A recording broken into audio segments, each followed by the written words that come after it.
Good evening भाई, good evening साਰਿਆਂ ਨੂੰ भाई। की हाल चाल जी? वधिया सारे तंदुरुस्त हो? फैमिली वधिया है सारी? बच्चा कह रहा है बहुत बढ़िया सर, आप सुनाओ क्या हाल चाल है? मैं भी बहुत बढ़िया हूँ जी, तंदुरुस्त हूँ। आपके पेरेंट्स की ब्लेसिंग है, बहुत सारा प्यार है, सब कुछ बढ़िया चल रहा है। अच्छा, कल वीडियो देखी थी जो मैंने रात को 11:30 बजे डाली थी। देखो बच्चों ने मतलब इतना प्यार दिखाया सर, इतना प्यार दिखाया कि मतलब मेरे को इमोशनल कर दिया। एंड अगेन आपको थैंक यू सो मच बोलूँगा सर, इतना प्यार दिखाने के लिए। बस अगर आप ऐसे ही मोटिवेट करते रहे सर, दिन रात आपके लिए काम करूँगा। मैंने कल भी कहा था, आज फिर सेम बात कह रहा हूँ। एक बच्चा कह रहा है सर आज तो संडे है ना, आज छुट्टी कर देते। क्यों छुट्टी कर देते? कई बच्चे तो सोच रहे थे आज हैप्पी संडे होगा, हैप्पी संडे होगा। हैप्पी संडे कुछ नहीं होता सर। अब हैप्पी संडे, मंडे, ट्यूसडे सब हैप्पी हैं। ऑब्वियस ही बात है, मैं डेली आपके सामने आ रहा हूँ, बताओ 7 बजे भी आ रहा हूँ, फिर कल मैं 8:30 बजे भी आऊँगा, क्योंकि कल 27 मिनट और 7 कॉन्सेप्ट वाली हमारी सीरीज है।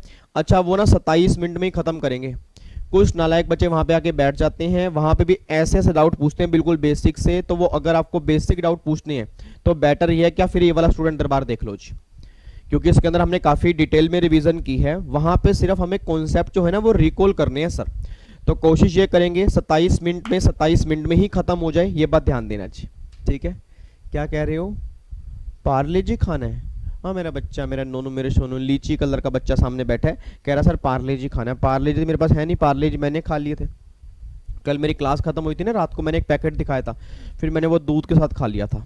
ऐसा करो, मेरे पास 5 रुपये पड़े हैं, ये 5 रुपये ले लो और जाके मार्केट से पार्ले जी का पैकेट ले लेना, ठीक है? अब पार्ले जी मेरे पास खत्म हो गया, 5 रुपये ही हैं। चलो इधर देखो ध्यान से। अच्छा आज हमें वैसे करना क्या, आज हमें पीजीबीपी की एक तो रिवीजन पूरी कंप्लीट कर लेनी है। आज हमारा लास्ट सेशन है, आज हम पूरा टॉपिक कंप्लीट करेंगे। और कल मंडे और वेडनेसडे जी, मैं एक बार दोबारा बोलूंगा, जिन बच्चों ने पीजीपी की रिवीजन क्लास नहीं देखी, अगर वो क्वेश्चन करना चाहते हैं, कल शाम को 7 बजे से हम पीजीपी क्वेश्चन करना स्टार्ट करेंगे। मंडे भी, कल भी हम क्वेश्चन करेंगे, और इवन वेडनेसडे वाला सेशन जो होगा ना वो भी हमारे पीजीपी का एमसीक्यूज का होगा। तो अप्रोक्सीमेट ये मान के चलो कि 60 से 70 एमसीक्यूज हम कंप्लीट कर लेंगे। और उसमें से अगर आपने वो सही ढंग से कंप्लीट कर लेना, ये लगा लो एग्जाम में जो क्वेश्चन बनेंगे नॉर्मली वो आपके उसके अंदर से बन जाएंगे। ठीक है, तो आप टेंशन बिल्कुल मत लेना। आज अपना पूरा का पूरा चैप्टर अच्छे से रिवाइज करते हैं। उम्मीद करूंगा पहले से कॉन्फिडेंस काफी सारे बच्चों का बड़ा होगा। आज चैप्टर कंप्लीट करके फिर मंडे और वेडनेसडे 2 सेशन जो होंगे इसके एमसीक्यूज पे लगाएंगे। उसके बाद फिर आपके इनकम टैक्स के जो भी छोटे मोटे चैप्टर बचे होंगे उसकी भी कंप्लीट रिवीजन कराऊंगा सर, टेंशन मत लेना जी। ठीक है, तो इनकम टैक्स की रिवीजन यहाँ चलेगी। जीएसटी रात को 10 बजे स्टार्ट हो जाएगी, बात खत्म जी। और कोई संडे की छुट्टी नहीं है, जीएसटी की ध्यान रखना, आपने 10 बजे आ जाना है जी। और आज से हमारे चैप्टर स्टार्ट हो रहे हैं, भूल के भी क्लास मिस मत कर देना जी। ठीक है, चलो जी इधर देखो ध्यान से, एक बार फटाफट से रिवीजन स्टार्ट करते हैं अपने पीजीपी की। एक बार चेक करते हैं पहले तो हमारे सेक्शन कौन कौन से हो चुके हैं। बच्चा कह रहा है सर ऑलमोस्ट हमारे सारे सेक्शन हो चुके हैं, कुछ सेक्शन हमारे बैलेंस बचे हैं। बताओ जी एक बार सेक्शन हमारे कौन कौन से हो चुके हैं? नहीं, एक तो सेक्शन नंबर 28 हम कंप्लीट कर चुके हैं, दैट इज चार्जिंग सेक्शन। 29 हम कंप्लीट कर चुके हैं कि आपकी बिजनेस की इनकम कैसे कैलकुलेट करनी है। 30 कंप्लीट कर चुके हैं कि अगर कोई खर्चा बिल्डिंग का होगा, ओनर करेगा, टेनेंट करेगा, उस केस में क्या ट्रीटमेंट होगा। 31 में क्या लिखा था कि अगर कोई खर्चा फर्नीचर और मशीन वाला होगा उस केस में क्या ट्रीटमेंट करेंगे, 31 में लिखा था। एक्सप्लेनेशन 1 में क्या लिखा है कि अगर टेनेंट ने बिल्डिंग पर कैपिटल खर्चा किया तो डीम्ड बिल्डिंग मान के क्या अलाउड कर देंगे, डेप्रीसिएशन। उसके बाद एक्सप्लेनेशन 5 में क्या लिखा है कि डेप्रीसिएशन क्लेम करना मैंडेटरी है, ऑप्शनल नहीं है, एक्सप्लेनेशन 5 के अंदर लिखा हुआ है। 32(1)(1) में क्या लिखा है कि अगर इलेक्ट्रिसिटी कंपनी है उस केस में एसएलएम मेथड से डेप्रीसिएशन कैसे निकालेंगे, 32(1)(1) में। 32(1)(2) में क्या लिखा हुआ है, नॉर्मल डेप्रीसिएशन किस तरह से कैलकुलेट करेंगे। 32(1)(2) में क्या है, एडिशनल डेप्रीसिएशन किस तरह से कैलकुलेट करेंगे। 32(1)(3) में क्या है, अगर आपका सेल प्राइस आपकी डब्ल्यूडीवी से कम आता है एसएलएम वाले केस में, दैट इज टर्मिनल डेप्रीसिएशन, 32(1)(3) के अंदर है। 43(1) में क्या याद करो, एक्चुअल कॉस्ट। अगर 10,000 तक का कैपिटल खर्चा है फिर तो जैसे मर्जी पेमेंट करोगे, 10,000 से ऊपर होगा तो पेमेंट करनी पड़ेगी अकाउंट पे, चेक से, अकाउंट पे, ड्राफ्ट से या ऑनलाइन, तभी हमारी कोस्ट का पार्ट बनेगा, नहीं तो हमारी कोस्ट का पार्ट ही नहीं बनेगा। फिर प्रोविजन टू 32(1) में क्या लिखा था, अगर आपने यूज किया लेस देन 180 डेज तो आप पूरा क्लेम नहीं कर पाओगे, हाफ क्लेम करोगे, ये बात इसके अंदर लिखी थी। सेकंड प्रोविजन में क्या लिखा कि अगर कोई केस अमलगामेशन, मर्जर, डीमर्जर वाला होगा तो डेप्रीसिएशन नंबर ऑफ डेज के बेस पे कैलकुलेट करोगे, ये यहाँ पे लिखा था। 32 में क्या लिखा है, अगर अनएब्जॉर्ब डेप्रीसिएशन है किसी भी हेड की किसी भी इनकम से खत्म करोगे सैलरी को छोड़ के और इनफिनिटी लाइफ तक कैरी फॉरवर्ड करोगे, ये बात यहाँ पे लिखी थी। 32 एडी में क्या लिखा हुआ है जी, इन्वेस्टमेंट अलाउंस। अगर आप इन्वेस्टमेंट करोगे, डिडक्शन क्लेम करोगे 15% की, अगर बैकवर्ड ईयर में इन्वेस्टमेंट किया आपने। 43(6) में क्या था जी, डब्ल्यूडीबी। कोई बच्चे तो सोच रहे हैं भाई ये सेक्शन नंबर से सर को मैटर याद कैसे आ जाता है। सर आर पता है लेक्चर हमारा रिवीजन कौन सा है, पता लेक्चर नंबर क्या है? आज हमारा रिवीजन क्लास का लेक्चर नंबर 8 है, पीजीबीपी का। अब अगर 8 क्लास में भी याद नहीं होगा नालायक को, तो फिर याद कब होगा? चलो मेरे को तो, चलो मैं तो, मेरा तो डेली काम हो गया, बट आपको अगर 50% सेक्शन पढ़ के अगर उसकी हेडिंग याद आ रही है ना, ये बहुत बढ़िया काम है जी। मतलब सेक्शन से हेडिंग अगर याद आ रही है, आप वाकई कमाल कर रहे हो। और कोशिश किया करो सेक्शन से हेडिंग याद करने की। कैसे? जैसे सेक्शन रीड किया तुरंत एकदम माइंड अपना मतलब आंखें बंद करके कोशिश करो रिकॉल करने की, किसके अंदर हमने क्या पढ़ा था आज। और अगर वो याद आ रहा है ना, इससे बेस्ट कुछ भी नहीं है। तो देखो जी 43(6) में क्या था, डब्ल्यूडीबी ओपनिंग प्लस में परचेस माइनस में सेल क्या निकल गया, डब्ल्यूडीबी। 51 में क्या था, पिक्चर अभी बाकी है मेरे दोस्त। 52 में क्या था, पिक्चर खत्म हो चुकी है मेरे दोस्त। ये सारे प्रोविजन हमने कंप्लीट कर लिए। फिर 38(2) में लिखा हुआ है कि अगर आपने एसेट को पार्टली बिजनेस में यूज किया, पार्टली पर्सनल यूज किया, उस केस में ट्रीटमेंट क्या करेंगे। 50A में क्या लिखा कि अगर कोई एसएलएम मेथड वाला है, उस केस में जो भी कैपिटल गेन निकल के आएगा शॉर्ट टर्म कैपिटल गेन होगा। 50A के अंदर लिखा हुआ है। 43CA अगर stamp duty value sale price के 110% से ज्यादा है, उस केस में स्टैंप ड्यूटी सेल प्राइस बनेगी, दैट इज 43CA। 35(1)(1) अगर आप रिवेन्यू खर्चा करोगे साइंटिफिक रिसर्च के लिए, डिडक्शन क्लेम कर लोगे 100%। 35(1)(2) में क्या है, अगर आपने डोनेशन दी है किसी यूनिवर्सिटी को, कॉलेज को, एजुकेशनल इंस्टीट्यूट को जो रिसर्च करेगा, उस केस में जितनी डोनेशन देंगे उसका 100% का आप डिडक्शन क्लेम कर लोगे। 35(1)(2). 35(1)(2) में क्या था कि अगर कोई कंपनी जो इंडिया में इनकॉर्पोरेट हुई है उसको पेमेंट कर रहे हैं, वो हमारे बिजनेस के लिए रिसर्च कर रही है, डिडक्शन कितनी क्लेम करेंगे, 100% की। 35(1)(3) में क्या था, सोशल साइंस और अगर स्टैटिस्टिकल रिसर्च कर रहे हैं, डिडक्शन क्लेम करेंगे 100% की। 35(1)(4) में क्या था कि अगर कैपिटल खर्चा किया साइंटिफिक रिसर्च के लिए, अगर कैपिटल खर्चा किया साइंटिफिक रिसर्च के लिए, उस केस में लैंड को छोड़ के जो भी आपने खर्चा किया होगा 100% का आप डिडक्शन क्लेम कर सकते हो। 35(1)(4) के बाद 35(2)(a) अगर पेमेंट किया आईआईटी को, आईआईटी हमारे बिजनेस के लिए रिसर्च करेगी, आप डिडक्शन कितनी क्लेम कर लोगे जी, 100%। 35(2)(a) भी अगर आपने इन हाउस रिसर्च की है, मैं दोबारा बोलूंगा, अगर आपने इन हाउस रिसर्च की है, उस इन हाउस रिसर्च करने में जो भी खर्चा किया होगा डिडक्शन कितनी मिलेगी, 100% की। 37(2)(b) में क्या लिखा कि अगर पॉलिटिकल पार्टी की मैगजीन में कोई भी एडवर्टीजमेंट करवाई जा रही है, वो सारा खर्चा क्या होगा, डिसअलाउड होगा। 35(CC) में क्या था, एग्रीकल्चर एक्सटेंशन, कि अगर एग्रीकल्चर एक्सटेंशन में खर्चा करोगे डिडक्शन कितनी मिलेगी, 100% की। 35(CCD) में क्या था कि अगर आपने खर्चा किया स्किल डेवलपमेंट पर, जो आपने पेमेंट की होगी उसका 100% का बेनिफिट आप क्लेम कर लोगे। 35(a)(b) और 35(a)(b) में क्या था कि अगर कोई टेलीकम्युनिकेशन कंपनी है, याद करो सर, अगर कोई टेलीकम्युनिकेशन कंपनी है, अगर वो लाइसेंस के लिए पेमेंट कर रही है, तो जितनी पेमेंट करेगी, जितने साल का लाइसेंस होगा, तो जितने साल का लाइसेंस होगा उसको डिवाइड करके हर साल उतना खर्चा अलाउड हो जाएगा। अगर आपने लाइसेंस बीच में सेल कर दिया, अगर सेल प्राइस कॉस्ट से भी ज़्यादा फिर तो कैपिटल गेन, अगर सेल प्राइस ज़्यादा है डब्ल्यूडीबी से फिर आपके बिजनेस की इनकम आएगी, और अगर सेल प्राइस आपका डब्ल्यूडीबी मीन्स अनअमोटाइज कॉस्ट से भी अगर कम होगा, उस केस में गवर्नमेंट कहती है आप डिडक्शन क्लेम कर लोगे। ये बात यहाँ पे लिखी है। उसके बाद 35(dd) में क्या लिखा है, अगर कोई खर्चा अमलगामेशन के टाइम पर होगा तो 5 इक्वल इंस्टॉलमेंट में क्या कर दोगे, अलाउड कर दोगे। 35(dd) में क्या लिखा है, अगर कोई खर्चा वीआरएस वाला होगा तो एम्प्लॉयर के हाथ में 5 इक्वल इंस्टॉलमेंट में अलाउड होगा। 35(AD) में टोटल मिला के आपके 14 बिजनेस होते हैं, इन 14 बिजनेस में कोई बिजनेस स्टार्ट करोगे डिडक्शन क्लेम करोगे 100% की। ये सारे प्रोविजन भी अभी तक हम कंप्लीट कर चुके हैं। फिर ये सारे प्रोविजन कंप्लीट करने के बाद ना लास्ट क्लास में हमने सेक्शन नंबर 44 वाली सीरीज स्टार्ट की थी। अब एक तो 41(2) में क्या था, बैलेंसिंग चार्ज, याद करो 41(2) में क्या था, बैलेंसिंग चार्ज। और 41(3) में क्या था कि अगर आपने साइंटिफिक रिसर्च वाली एसेट अगर आपने मार्केट के अंदर बेच दी है तो जो आपकी रिकवरी होगी वो टैक्सेबल होगी पीजीपी के अंदर, ये बात 41(3) में लिखी थी। फिर 43(b) में क्या लिखा था कि डिडक्शन आपको मिलेगी पेबल बेस पर या पेमेंट बेस पर, पेमेंट बेस पे, कि अगर आपने रिटर्न की ड्यू डेट से पहले अगर पेमेंट कर दी है तो खर्चा इस साल अलाउड होगा, नहीं तो फिर जिस साल पेमेंट करोगे खर्चा उस साल अलाउड होगा। ये बात 43(b) में लिखी थी। 44(a) books of accounts maintain करने वाला, बुक्स ऑफ अकाउंट्स वाले केस में लिमिट कितनी है, 1.5 लाख रुपए की अलग है, 1,20,000 रुपए की अलग है, 10 लाख की अलग है, और अगर इंडिविजुअल एचएफ होंगे तो 1,20,000 वाली कितनी बन जाएगी, 2.5 लाख, और 10 लाख वाली कितनी बन जाएगी, 25,000, और अगर बुक्स ऑफ अकाउंट्स मेंटेन नहीं करोगे 25,000 रुपए की पेनल्टी का भुगतान करना पड़ेगा। ये बात यहाँ पे लिखी हुई थी। 44(ab) ऑडिट करवाना पड़ेगा अगर टर्नओवर आपकी 1 करोड़ से ऊपर है, और अगर 95% ट्रांजैक्शन आपकी ऑनलाइन होंगी तो 1 करोड़ की लिमिट आपकी 5 करोड़ हो जाएगी। ऑडिट करने वाला कौन होगा, सीए प्लस में सीओपी। रिपोर्ट कब जमा करवानी है, 30 सितंबर को, बस ये बात ध्यान देना। उसके बाद अगर ऑडिट नहीं करवाते, जितनी टर्नओवर होगी उसका 0.5% और 1.5 लाख विच एवरेज लेस जो होगी पेनल्टी आपके ऊपर एप्लीकेबल हो जाएगी। 44 एडी में क्या लिखा है, प्रिजम्पटिव टैक्सेशन, जिस बिजनेसमैन की टर्नओवर अगर 2 करोड़ रुपए तक होगी, जितनी उसकी टर्नओवर होगी 8% बिजनेस की इनकम मान लो, अगर टर्नओवर ऑनलाइन मोड में है 6% मान लो, ये जो इनकम आएगी उस पर आप टैक्स निकाल दो, कोई डिडक्शन मिलेगी, कोई खर्चा अलाउड नहीं होगा, कोई डिसअलाउड नहीं होगा, कोई ऑडिट नहीं कराना, कोई बुक्स ऑफ अकाउंट्स मेंटेन नहीं करना। हाँ, चैप्टर 6A वाली डिडक्शन जो है वो तुम क्लेम कर सकते हो, बस ये पर ध्यान दो। उसके बाद 44 एडीए, अच्छा 44 एडी में एक पॉइंट और था, याद करो 5 साल।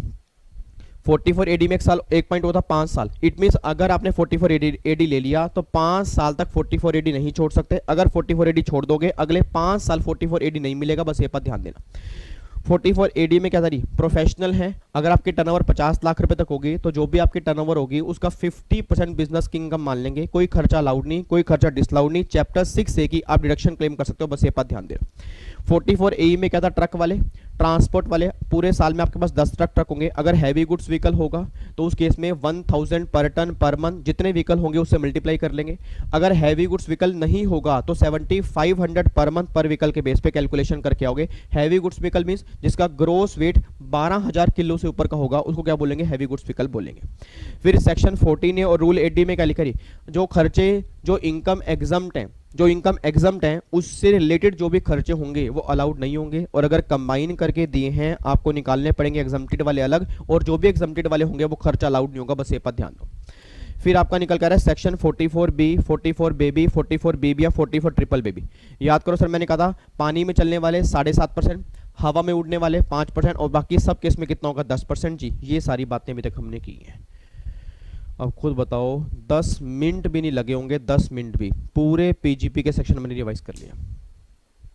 बच्चा कह सर सुपर फास्ट की स्पीड से आप भागो, सुपर फास्ट की स्पीड से भागना पड़ेगा सर, सुपर फास्ट की स्पीड से भागना पड़ेगा। क्यों? क्योंकि जो हमने 7 लेक्चर किए हैं उन 7 लेक्चर के अभी तक हमने रिवीजन की है 10 मिनट के अंदर। ठीक है, यहां तक अगर आपको रिवीजन हो चुकी हो फिर थोड़ा सा आगे बढ़ना स्टार्ट करें। ठीक है, लो इधर देखो ध्यान से। अब जितने भी आपके बैलेंस सेक्शन हैं छोटे छोटे, आज हमें यहाँ पे कंप्लीट करने हैं जी, और आज की क्लास के बाद पीजीबीपी के सारे प्रोविज़न ऑलमोस्ट हमारे ख़त्म हो जाएंगे जो भी एग्जाम के लिए इंपॉर्टेंट है। ठीक है, अच्छा एक बात और ध्यान देना, यहाँ पीजीपी करने के बाद फिर जो 27 मिनट 7 कॉन्सेप्ट वाली हमारी सीरीज है उसके अंदर भी पीजीबीपी के हम 7 कॉन्सेप्ट डिस्कस करेंगे, उसकी भी रिवीजन करेंगे, बस ये बात ध्यान देना जी। ठीक है, लो जी एक बार आप चेक करते हैं 1 बाय 1 स्टार्टिंग से एक बार देखना स्टार्ट करते हैं जी। अब सबसे पहला सेक्शन जो है ना, सेक्शन नंबर 35D है। अब ये 35D वैसे एग्जाम के लिए इतना इंपॉर्टेंट नहीं है, 35D जो है वैसे एग्जाम के लिए इतना इंपॉर्टेंट नहीं है, बट हाँ हमारे सिलेबस में दिया हुआ है इसलिए हमें करना पड़ रहा है। अब ये 35D में क्या लिखा हुआ है, अगर मैं 35D की बात करता हूँ, सेक्शन 35D देखो आपके सामने है। एक बार 35D की हेडिंग पढ़ के बोलना, हेडिंग क्या लिखी है, amortisation of certain preliminary expenditure, that is 35D। Amortisation of certain preliminary expenditure, that is 35D। मेरा पूरी क्लास से क्वेश्चन है सर, अगर मैं 35D की बात करूंगा ना, अगर 35D की बात करूंगा, सेक्शन 35D ये बात कहता है कि अगर कोई खर्चा आपने बिजनेस कमेंसमेंट से पहले किया होगा, अगर कोई खर्चा आपने बिजनेस कमेंसमेंट से पहले किया होगा, उस खर्चे को कैसे अमोर्टाइज करेंगे, वो सारी बातें 35D में है। सर एक बात मैंने सोच के बताना, मान लो मुझे कोई बिजनेस स्टार्ट करना है, मैं कहता हूँ आज से 10 साल के बाद ना मुझे कोई बिजनेस स्टार्ट करना है। अब अगर मान लो मुझे कोई बिजनेस स्टार्ट करना है, बच्चा कहता है सर आप ना बिजनेस स्टार्ट कर लो पार्ले जी के बिस्किट का। मैं कह यार बिजनेस स्टार्ट करता हूँ, पार्ले जी के बिस्किट बढ़िया भी होते हैं, मैं सोचता हूँ पार्ले जी के बिस्किट के साथ साथ ना मैं बिजनेस स्टार्ट कर लूँ, ये जो मेरे हाथ में फ्रूटी है ये दोनों फ्रूटी का भी बिजनेस स्टार्ट कर लूँ। एक बच्चा कह रहा है लाला चाह लपलप, ओ माई गॉड सर फ्रूटी हमें दे दो ना, ये फ्रूटी सर ये 10 रुपए की है, ये भी 10 रुपए की है, मैं आपको 8 रुपए की दे दूंगा, चलेगा? चलो इधर सुनना ध्यान से। अब मान लो मैं सोच रहा हूँ बिजनेस स्टार्ट कर दूं भाई पार्ले जी का और फ्रूटी का। मेरा पूरी क्लास से क्वेश्चन है, अब अगर इन दोनों का बिजनेस स्टार्ट करूंगा तो क्या मुझे मार्केट में रिसर्च करनी पड़ेगी, नहीं करनी पड़ेगी? यस करनी पड़ेगी ना, क्योंकि मुझे ये रिसर्च करनी पड़ेगी क्या जो मैं बिजनेस स्टार्ट कर जा रहा हूँ उसके लिए कस्टमर मार्केट में है या नहीं है। अब गवर्नमेंट ये बात कह रही है विवेक कि तूने बिजनेस कमेंसमेंट से पहले काफी सारे खर्चे किए होंगे, वो खर्चा हम तुझे अलाउड करेंगे 35D में। मतलब तूने बिजनेस कमेंसमेंट से पहले काफी सारे खर्चे किए होंगे, वो खर्चा तुझे अलाउड करेंगे बिजनेस कमेंसमेंट से पहले, बट सारा नहीं, जितनी तेरी प्रोजेक्ट की कॉस्ट होगी, मतलब भाई जो तू प्रोजेक्ट स्टार्ट करने जा रहा है, जो तू बिजनेस स्टार्ट करने जा रहा है, उसकी कॉस्ट क्या है, और जितनी तेरी कॉस्ट होगी ना उसका 5% से अगर तूने ऊपर खर्चा किया होगा फिर वो इग्नोर करके चलेंगे। और अगर कॉस्ट ऑफ प्रोजेक्ट नहीं पता फिर कैपिटल एम्प्लॉयड। और आपसे बढ़िया कौन जानता है सर कैपिटल एम्प्लॉयड कैसे निकालते हैं? एसेट में से अगर मैं लाइबिलिटी माइनस कर दूंगा तो क्या निकल जाएगा? Capital employed. तो अगर क्वेश्चन में मुझे कॉस्ट ऑफ प्रोजेक्ट दिया है तो कॉस्ट ऑफ प्रोजेक्ट लेके चलो, अगर कैपिटल एम्प्लॉयड दिए है तो कैपिटल एम्प्लॉयड लेके चलो, और अगर दोनों ही दिए होंगे तो कॉस्ट ऑफ प्रोजेक्ट जो होगी उसका 5% जो होगा उसके बेस पे कैलकुलेशन करके आओगे। मतलब मैं कहना पता क्या चाह रहा हूं, मान लो आपके एग्जाम में क्वेश्चन आ गया कि एक पर्सन ने बिजनेस कमेंस करना है, बिजनेस कमेंसमेंट से पहले उसने खर्चे किए 5 लाख रुपए। अब अगर बिजनेस कमेंसमेंट से पहले 5 लाख रुपए खर्चे किए, उसकी कॉस्ट ऑफ प्रोजेक्ट निकल के आ रही है 90 लाख रुपए।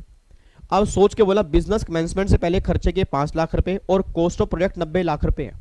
अब अगर 90 लाख रुपए का 5% निकालूंगा तो कितना आएगा? 4.5 लाख रुपए। तो खर्चा जो अलाउड होगा ना वो 4.5 लाख अलाउड होगा, 5 लाख अलाउड नहीं होगा।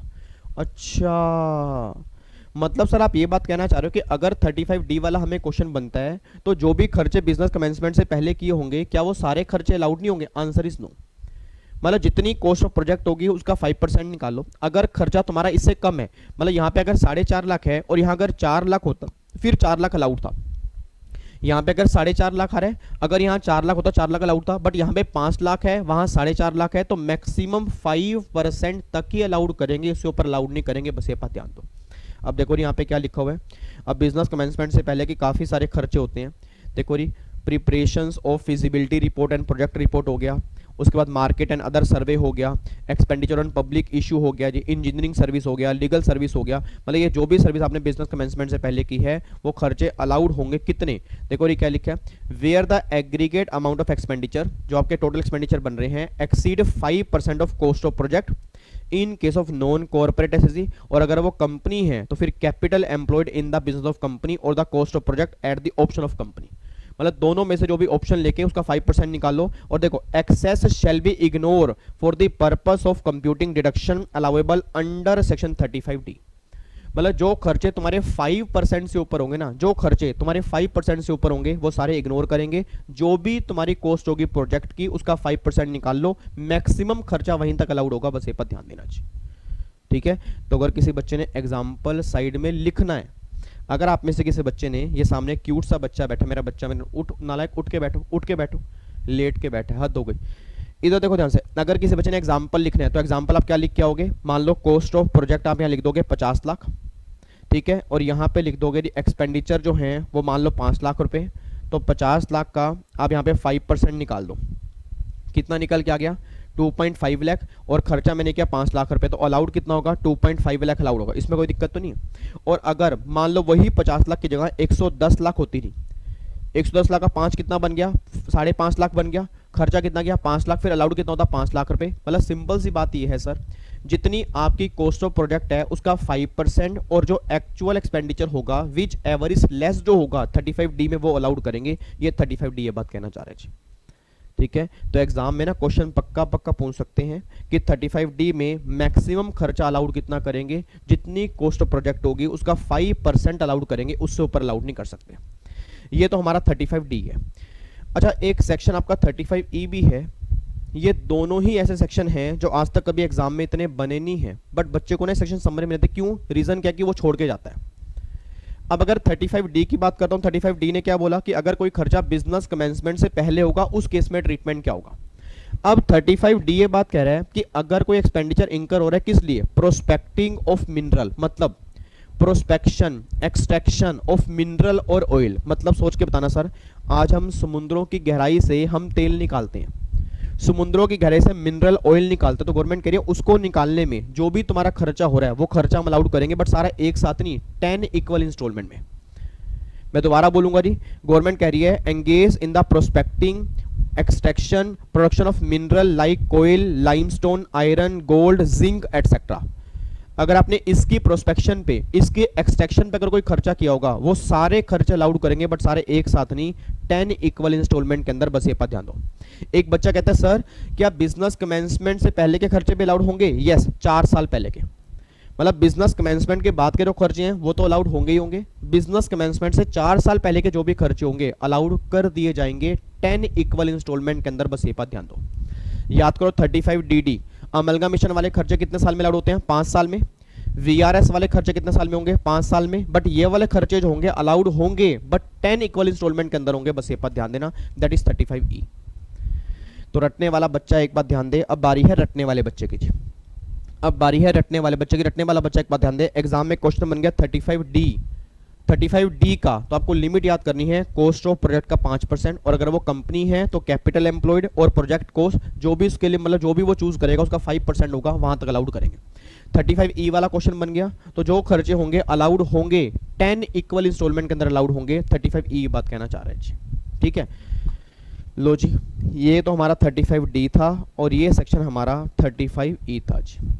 अब मैं आ रहा हूं, अगला सेक्शन जो है वो सेक्शन हमारा है सेक्शन नंबर 36। इसी से लिंक करके एक सेक्शन करेंगे 40A7, एक सेक्शन करेंगे 40A9। ये तीनों सेक्शन जो हैं ये आपस में इंटरलिंक हैं जी। इधर सुना, मैं ध्यान से कहना क्या चाह रहा हूं जी। अब अगर मैं सेक्शन 36 की बात करता हूं ना, अब ये सेक्शन जो है वैसे काफी लंबा चौड़ा सेक्शन है, यहां से हमारा स्टार्ट हो रहा है और ये एक बार मेरे साथ साथ आपने घर से रीड भी जरूर करना है। मैं दोबारा बोलूंगा जी, जिन बच्चों ने डिटेल में किया हुआ है उनको याद आ रहा होगा, जिन बच्चों ने डिटेल में पहले नहीं किया, जो सेल्फ स्टडी कर रहे हैं या कहीं से भी आपने कोचिंग ली होगी, मैं दोबारा एक बार फिर बोलूंगा 36 मेरे साथ करने के साथ आपने घर से एक बार जरूर रीड करना है। क्यों? क्योंकि आपके एग्जाम में यहां से क्वेश्चन बनता है। अब अगर मैं सेक्शन 36 की बात करता हूं सर, 36 की हेडिंग क्या लिखी हुई है? Specific deduction. मैं दोबारा बोलूंगा, हेडिंग क्या लिखी है? Specific deduction. स्पेसिफिक का मतलब क्या होता है कि भैया 36 में ना कुछ खर्चों की लिस्ट है। मैं दोबारा बोल रहा हूं जी, 36 में कुछ खर्चों की लिस्ट है और जिन खर्चों की भी लिस्ट आपकी 36 में होगी ना, 36 कह रहा है वो खर्चे जो होंगे वो तुम्हें यहां पे अलाउड हो जाएंगे। मतलब 36 से बिल्कुल भी नहीं कह रहा कि तुम्हारे बिजनेस से रिलेटेड कोई भी खर्चा हो सब यहां पे आएगा, गवर्नमेंट करी नहीं।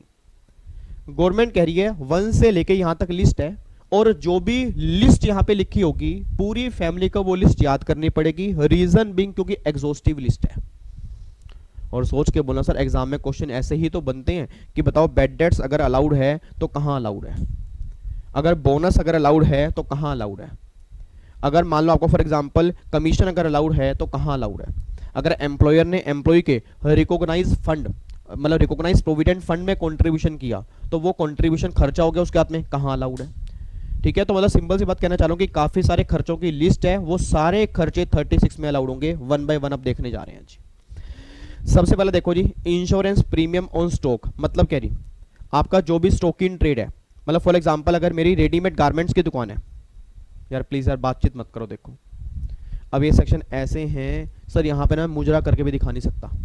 मतलब अगर मैं यहाँ पे ऐसे आपको टेढ़ा मेढ़ा ऐसे करके डांस भी करके दिखाऊंगा ना, ऐसे करके डांस भी करके दिखाऊंगा तो भी सेक्शन समझ में नहीं आएंगे। क्यों? क्योंकि सेक्शन डांस वाले है ही नहीं, ये सेक्शन आपके घर से रीड करने वाले हैं, क्योंकि सारे इंपॉर्टेंट सेक्शन ऑलमोस्ट हमारे कवर हो चुके हैं।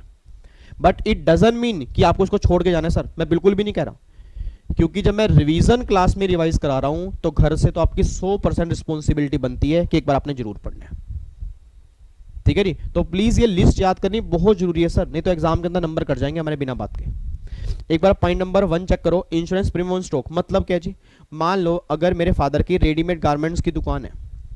अब अगर फादर की रेडीमेड गारमेंट्स की दुकान है और रेडीमेड गारमेंट्स का मैंने इंश्योरेंस करवाया कि अगर बाई चांस मान लो दुकान में कभी आग लग गई, अगर दुकान में कभी आग लगी, जो मेरा स्टॉक जलेगा वो कौन पे करेंगे? इंश्योरेंस कंपनी वाले पे करेंगे। तो जो मेरा स्टॉक है उसके इंश्योरेंस का जो भी प्रीमियम पे करूंगा ना, गवर्नमेंट करी अलाउड है 36 के अंदर।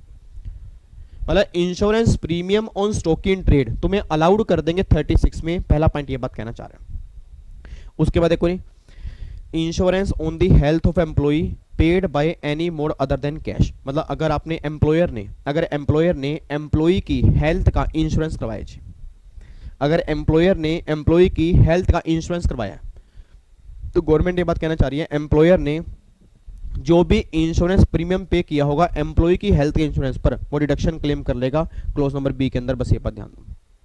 उसके बाद देखो, बोनस और कमीशन। अगर कंपनी ने बोनस इशू किया, अगर कंपनी ने कमीशन पे किया, उस केस में जो डिडक्शन होगी आप 36 में क्लेम कर सकते हो। इंटरेस्ट ऑन बोरोड कैपिटल, इसका मतलब क्या निकल के आ रहा है सर? एक बात में सोच के बोलना, आपने अपना बिजनेस चलाना है, हेलो इधर देखो ध्यान से, इधर देखो, आपने अपना बिजनेस चलाना है और बिजनेस को चलाने के लिए आपने लोन लिया, आपने बिजनेस चलाना है और बिजनेस को चलाने के लिए आपने लोन लिया। अब जिस बिजनेस को चलाने के लिए आपने लोन लिया, क्या उस लोन पे जो भी आप इंटरेस्ट पे करोगे क्या उसकी डिडक्शन मिलेगी नहीं मिलेगी? यस मिलेगी, गवर्नमेंट ये बात कहना चाहती है। तो पहली बात गवर्नमेंट ने क्या बोला जी, पहला पॉइंट गवर्नमेंट ने क्या बोला, आपके स्टॉक इन ट्रेड का इंश्योरेंस है उसका जो प्रीमियम पे करोगे वो अलाउड है। सेकंड गवर्नमेंट ने क्या बोला, एम्प्लॉय की हेल्थ का इंश्योरेंस है उसका पे करोगे प्रीमियम, वो एम्प्लॉय के हाथ में अलाउड है। तीसरा गवर्नमेंट ने बोला बोनस और कमीशन ये अलाउड होगा। फोर्थ गवर्नमेंट कह रही है कि भैया जो भी, प्लीज ध्यान सुना जी, फोर्थ गवर्नमेंट ये बात कहना चाह रही है कि जो भी आपने लोन लिया होगा या जो भी आपने बोरो फंड किया होगा बिजनेस के लिए, उस पर जो भी इंटरेस्ट पे करोगे डिडक्शन क्लेम कर लोगे 36 में। फोर्थ पॉइंट ये बात कहना चाह रहा है। उसके बाद देखो क्या लिखा हुआ है 36(1)(4) and 36(1)(5) employer contribution for the benefit of the employee. इसका मतलब क्या है सर? याद करो सैलरी का चैप्टर, जितने बच्चे मेरी फैमिली के इंटेलिजेंट बैठे हैं जी, जितने बच्चे मेरी फैमिली के इंटेलिजेंट बैठे हैं, याद करो सैलरी के चैप्टर के अंदर मैंने पहले भी कहा था कि जो सैलरी का चैप्टर होगा एम्प्लॉय के हाथ में लगेगा और जो एम्प्लॉयर के हाथ में होगा ना वो सारी बातें पीजीपी के अंदर होंगी। अब यही पॉइंट गवर्नमेंट कहना चाह रही है कि अगर एम्प्लॉयर ने एम्प्लॉय के इस फंड में कंट्रीब्यूशन किया होगा तब तो डिडक्शन मिलेगी, नहीं तो नहीं मिलेगी। मैं दोबारा बोल रहा हूं, गवर्नमेंट अब यह बात कहना चाह रही है कि अगर एम्प्लॉयर ने एम्प्लॉय के इस फंड में कंट्रीब्यूशन किया होगा फिर तो वो जो पेमेंट करेगा डिडक्शन क्लेम कर लेगा, नहीं तो वो डिडक्शन क्लेम नहीं कर पाएगा। बस ये बात ध्यान दो, एक बार चेक करना जी। अगर एम्प्लॉयर ने एम्प्लॉय के किस फंड में, एक तो पहला एसपीएफ स्टैट्यूटरी प्रोविडेंट फंड, अगर रिकॉग्नाइज प्रोविडेंट फंड में कंट्रीब्यूशन किया, अप्रूव सुपर एन्वेशन फंड में कंट्रीब्यूशन किया, अप्रूव ग्रेचुटी फंड में कंट्रीब्यूशन किया और any other fund as per the law, जो और कोई फंड होगा जो गवर्नमेंट से अप्रूव होगा, अगर यहां डिडक्शन, अगर यहां पेमेंट करोगे तो डिडक्शन क्लेम कर लोगे subject to 43B। 43B means payment base पे अलाउड होगा। और अगर आपने कंट्रीब्यूशन किया रिकॉग्नाइज प्रोविडेंट फंड में, unapproved superannuation fund, unapproved gratuity fund और एनी अदर फंड, इस केस में डिडक्शन नहीं मिलेगी। बस ये पर ध्यान दो।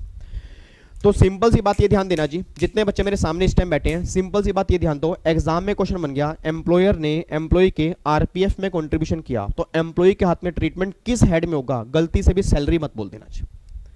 मेरी फैमिली का नहीं, जितने बच्चे मेरे सामने बैठे नहीं, मेरी फैमिली का हर बच्चा ये बात ध्यान देगा कि जो ये सेक्शन पढ़ने जा रहे हैं ये चैप्टर एम्प्लॉयर के हाथ की बात करेगा, एम्प्लॉय के हाथ की बात नहीं करेगा। मतलब जिसको पैसा मिलेगा उसके हाथ में ट्रीटमेंट सैलरी में, बट जो पेमेंट करेगा उसके हाथ में ट्रीटमेंट क्या होगा, गवर्नमेंट ये बताने जा रही है। और सिंपल सी लाइन में लोग खत्म कर दिया कि भैया अगर कोई फंड अप्रूव है या रिकॉग्नाइज है फिर तो वो डिडक्शन क्लेम कर ले, अगर कोई फंड अनअप्रूव है या रिकॉग्नाइज नहीं है उस केस में 36 में आप डिडक्शन क्लेम नहीं कर सकते। ठीक है जी, यहां पे क्या हो गया नोट अलाउड और यहां पे क्या होगा अलाउड। उसके बाद देखो जी, employer contribution towards pension scheme under 80 CCD. अब याद करो जी, वैसे अभी हमने डिडक्शन का चैप्टर रिवाइज नहीं किया, वैसे अभी हमने डिडक्शन का चैप्टर रिवाइज नहीं किया। मैं दोबारा बोल रहा हूं, वैसे अभी हमने डिडक्शन का चैप्टर रिवाइज नहीं किया। कई बच्चे बातों में लगे पड़े हैं, चैप्टर चल रहा है पीजीवीपी का। सर अगर आप मेरे सामने होते ना, अगर आप मेरे सामने होते मैं वो गुस्सा जरूर होता जी। सर इसको मजाक मत समझना, देखो ये लाइनें मैं सिर्फ पढ़ा सकता हूँ, इसके लॉजिक, इसकी बातें, इसके एग्जाम्पल हमने रेगुलर बैच में काफ़ी अच्छे से किए थे जी। अब मेरा काम यहाँ पे क्या है कि आपको रिकॉल करवाना, आपको रिवाइज करवाना कि याद करो आपने क्लास में कुछ ऐसा किया था। और अगर इसके बीच में बातें करोगे ना सर पूरा चैप्टर उठ जाएगा। इधर सुनो, मैं ध्यान से कहना क्या चाह रहा हूँ जी, वैसे अभी हमने डिडक्शन का चैप्टर रिवाइज नहीं किया, उसमें एक सेक्शन करेंगे 80 CCD 1, 80 CCD 2 और 80 CCD 1B। 80 CCD 1 में लिखा कि अगर एम्प्लॉयर एम्प्लॉय के पेंशन फंड में कंट्रीब्यूट करेगा तो एम्प्लॉयर के हाथ में ट्रीटमेंट होगा पीजीपी के अंदर, एम्प्लॉय के हाथ में ट्रीटमेंट होगा सैलरी के अंदर। अगला पॉइंट ये कह रहा है कि अगर एम्प्लॉयर ने कंट्रीब्यूट किया पेंशन स्कीम में, डिडक्शन अलाउड होगी एक्चुअल कंट्रीब्यूशन और 10% of salary which ever is less. और अगर वही गवर्नमेंट एम्प्लॉयर है, अगर वही गवर्नमेंट एम्प्लॉयर है तो याद करो कितना हो जाएगा, 10% वाला कितना हो जाएगा 14%। मतलब अगर यहाँ पे गवर्नमेंट होता तो यहाँ 14% होता, अगर नॉन गवर्नमेंट है फिर आप 10% के बेस पे कैलकुलेशन करोगे। बस ये बात ध्यान दो। क्या कह रहे हो? राशि कह रही है कि सर ये ट्रीटमेंट तो हमें एम्प्लॉयर के हाथ में करेंगे ना, answer is yes. Sir simple से बात है, जिसके हाथ में खर्चा होगा उसके हाथ में ट्रीटमेंट क्या होगा, गवर्नमेंट वो बताने जा रही है। उसके बाद जी फिर अगला पॉइंट देखो जी, अगर कोई एनिमल है, आप बताओ आज एनिमल जो है बिजनेस में यूज होते हैं जी? क्या आज एनिमल बिजनेस में यूज होते हैं? नहीं होते, 100% बिजनेस में यूज होते हैं। अब अगर कोई एनिमल बिजनेस में यूज हो रहा है और मान लो अब वो परमानेंटली यूजलेस हो गया, क्या वो एनिमल मार्केट में बिक जाते हैं? सर बिल्कुल बिक जाते हैं। आज आपको पता हो आज एनिमल मार्केट के अंदर बिकते हैं, रीजन क्या है आपको शायद पता या नहीं पता। आज जो मेरे ख्याल से कहते हैं ना वॉलेट हो गया या बेल्ट हो गया, ये चमड़े से बनती है, तो एक्चुअल में ये लोग एनिमल से चीज़ें निकालते हैं। अब जो लोग ये काम करते हैं वो एनिमल क्या करते होंगे? परचेज करते होंगे। अब सोच के बोला, मान लो मैंने एनिमल लिया था फॉर एग्जांपल 1 लाख रुपए का, मैंने एनिमल लिया था 1 लाख रुपए का और मैंने 50,000 रुपये का बेच दिया। अब अगर 1 लाख रुपए का लिया, 50,000 का बेचा, मुझे लॉस कितना हुआ? 50,000 रुपये। तो गवर्नमेंट वही बात कहना चाह रही है कि जो भी तुम्हारा लॉस होगा उसकी तुम डिडक्शन क्लेम कर सकते हो, हमें कोई दिक्कत नहीं है। मतलब अगर एनिमल आप बिजनेस के लिए यूज कर रहे हो, देखो क्या लिखा है, animal which are held otherwise as stock in trade died. मतलब गवर्नमेंट ये बात कहना चाह रही है कि तुम्हारा एनिमल का बिजनेस है, वो नहीं कह रहे, तुम एनिमल से बिजनेस कैरी कर रहे हो। मतलब अगर तुम एनिमल को बिजनेस में यूज कर रहे हो तो जो तुम्हारा लॉस होगा ना वो तुम डिडक्शन क्लेम कर लोगे इस क्लोज के अंदर, बस ये बात ध्यान दो। उसके बाद देखो ये बैड डेट्स, अब ये तो मैं कई बार बता चुका हूँ सर, बैड डेट्स तो मैं कई बार बता चुका हूँ कि भैया इनकम टैक्स में provision for doubtful debts allowed नहीं होते। अगर बैड डेट्स होंगे उसी की डिडक्शन क्लेम कर पाओगे। इवन क्लास के स्टार्टिंग में मैंने बैड डेट्स वाले 2-3 क्वेश्चन करवाए भी थे आपको। तो भैया एक बात ध्यान देना कि अगर पीएनएल के डेबिट में प्रोविजन क्रिएट किया हुआ है तो प्रोविजन अलाउड नहीं होगा, जो एक्चुअल बैड डेट्स होंगे वो अलाउड हो जाएंगे 3617 के अंदर। बट एक बात और ध्यान देना जी, देखो मैंने यहाँ पे लिखा भी है प्रोविजन आपके अलाउड नहीं है, अगर बैड डेट्स हैं रिलेटेड टू सेल अलाउड है। अगर कोई other bad debts, other bad debts का मतलब क्या है कि मैंने आपको 100 रुपये दिए, मेरे 100 रुपये डूब गए। ये देखो जी, ये मान लो 20 रुपये हैं, ये सामने बच्चा बैठा, क्या नाम है आपका? अभिनव। अभिनव को मैंने 20 रुपये दिए। अब अभिनव 20 रुपये लेने के बाद ना कहता कौन विवेक, कह रहा जी मैं विवेक को नहीं जानता जी, मैंने कोई 20 रुपये नहीं देने। अब सोच के बोला ये बैड डेट्स हो गए। बट क्या ये बैड डेट्स मेरे बिजनेस के हैं या पर्सनल हैं? पर्सनल है ना, तो गवर्नमेंट कह रही ये खर्चा अलाउड नहीं होगा। मैंने क्या किया, मैंने मान लो फॉर एग्जांपल, क्या नाम आपका, क्या नाम है? विभोर। विभोर को मैंने एक फ्रूटी दे दी। विभोर ने कहा फ्रूटी कितने की है? मैंने कहा विभोर ये फ्रूटी जो है ना ये लगा लो 10 रुपए की है। तो कह रहा सर पैसे तो है नहीं 10 रुपए ना, मैं कई दिनों के बाद दे दूंगा, मतलब कई दिनों का मतलब 20 दिन के बाद दे दूंगा। मैं कह रही कोई दिक्कत नहीं है। आप 10 रुपए की फ्रूटी दी, मेरा फ्रूटी का बिजनेस नहीं है जी, मैं दोबारा बोल रहा हूं मेरा फ्रूटी का बिजनेस नहीं है, मैंने 10 रुपए की फ्रूटी दी है। मेरा पूरी क्लास से क्वेश्चन है, अगर वो पैसे नहीं देता मेरे बैड डेट्स हो गए, बट वो बैड डेट्स की डिडक्शन तुम यहां पे क्लेम नहीं कर सकते, बस ये बात ध्यान देना। तो साहब सिंपल सी बात ये निकल के आ रही है कि अगर एक्चुअल बैड डेट्स हैं रिलेटेड टू सेल वाले हैं तो अलाउड होंगे, अदर्स वाले अलाउड नहीं होंगे, और प्रोविजन तो बिल्कुल भी अलाउड नहीं होंगे, बस ये बात ध्यान देना। एक बच्चा कहता है सर जैसे मान लो आपका बिजनेस है, जैसे मेरे पापा का ना बिजनेस है, एक बच्चा कह रहा है सामने बैठा है, आपकी बात कर रहा हूँ, कहता सर पापा का ना बिजनेस है, तो पापा ने पैसे लेने थे और पापा ने पैसे लेने थे, उन्होंने पैसे देने से मना कर दिया, पापा ने बैड डेट्स की एंट्री पास कर दी। और पापा ना एक दिन आपका ना सेशन सुन रहे थे कि जो आदमी जैसे कर्म करेगा वैसे फल मिलेगा, और पापा ने वो क्लिप जो है दूसरे आदमी को भेज दी। उसके मन में एक दया भाव उत्पन्न हो गया, कह रहा नहीं यार मुझे ना किसी के पैसे मारने नहीं। वो दौड़ा दौड़ा आ गया, उसने कहा सर ये 5 लाख रुपए हैं, आपके मैंने पैसे नहीं दिए थे, 5 लाख रुपए रख लो। मेरा पूरी क्लास का क्वेश्चन है, ये बैड डेट्स आप पहले पीएनएल में डेबिट कर चुके थे, उसके बाद अगर उसकी रिकवरी हो रही है तो क्या वो रिकवरी बैड डेट्स की आपके हाथ में टैक्सेबल होगी नहीं होगी? आंसर इज यस, टैक्सेबल होगी, बस ये बात ध्यान देना। तो अगला सेक्शन देखो, 41.4 किस कह रही? 41.4 यही है कि अगर आपको बैड डेट्स रिकवर होते हैं तो बैड डेट्स की रिकवरी आपकी टैक्सेबल कर दी जाती है। किस हेड के अंदर टैक्सेबल कर देते हैं? नहीं, पीजीपी हेड के अंदर, बस ये पर ध्यान दो। तो अगर किसी पर्सन को बैड डेट्स रिकवर हो रहे हैं, मैं दोबारा बोलूंगा जी, अगर किसी पर्सन को बैड डेट्स रिकवर हो रहे हैं तो जो भी आपकी बैड डेट्स की रिकवरी होगी वो टैक्सेबल होगी अंडर हेड पीजीपी को, बस ये बात ध्यान देना जी। रिकवरी उसी पर्सन को होनी चाहिए जिसने बैड डेट्स अलाउड करवाए थे।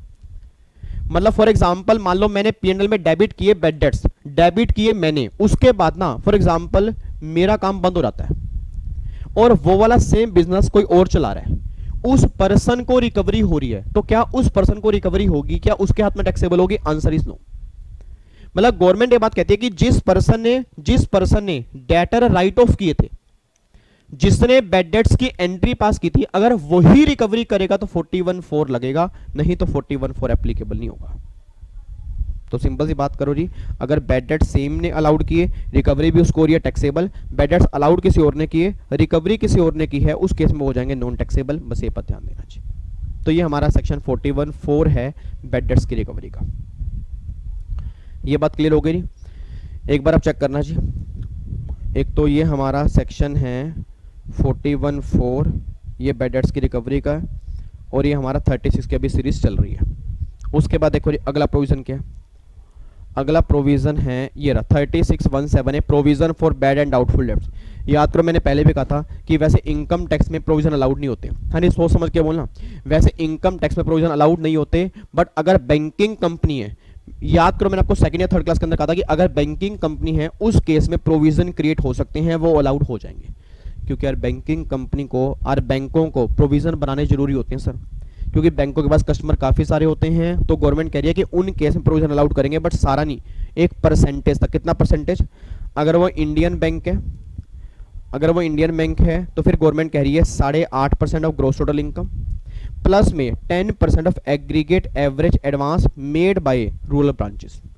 मतलब जो रूरल ब्रांचेस ने एडवांस दिया उसका 10% और जितनी ग्रोस टोटल इनकम है उसका 8.5%, इन दोनों को जोड़ने के बाद उतना प्रोविजन आपको अलाउड हो जाएगा। और अगर फॉरेन बैंक है या पब्लिक फाइनेंशियल इंस्टीट्यूशन है या स्टेट फाइनेंशियल कॉर्पोरेशन है या स्टेट इंडस्ट्रियल इन्वेस्टमेंट है या एनबीएफसी है, तो गवर्नमेंट कह रही है उस केस में प्रोविजन जो अलाउड होगा वो 5% होगा। बस ये बात ध्यान दो।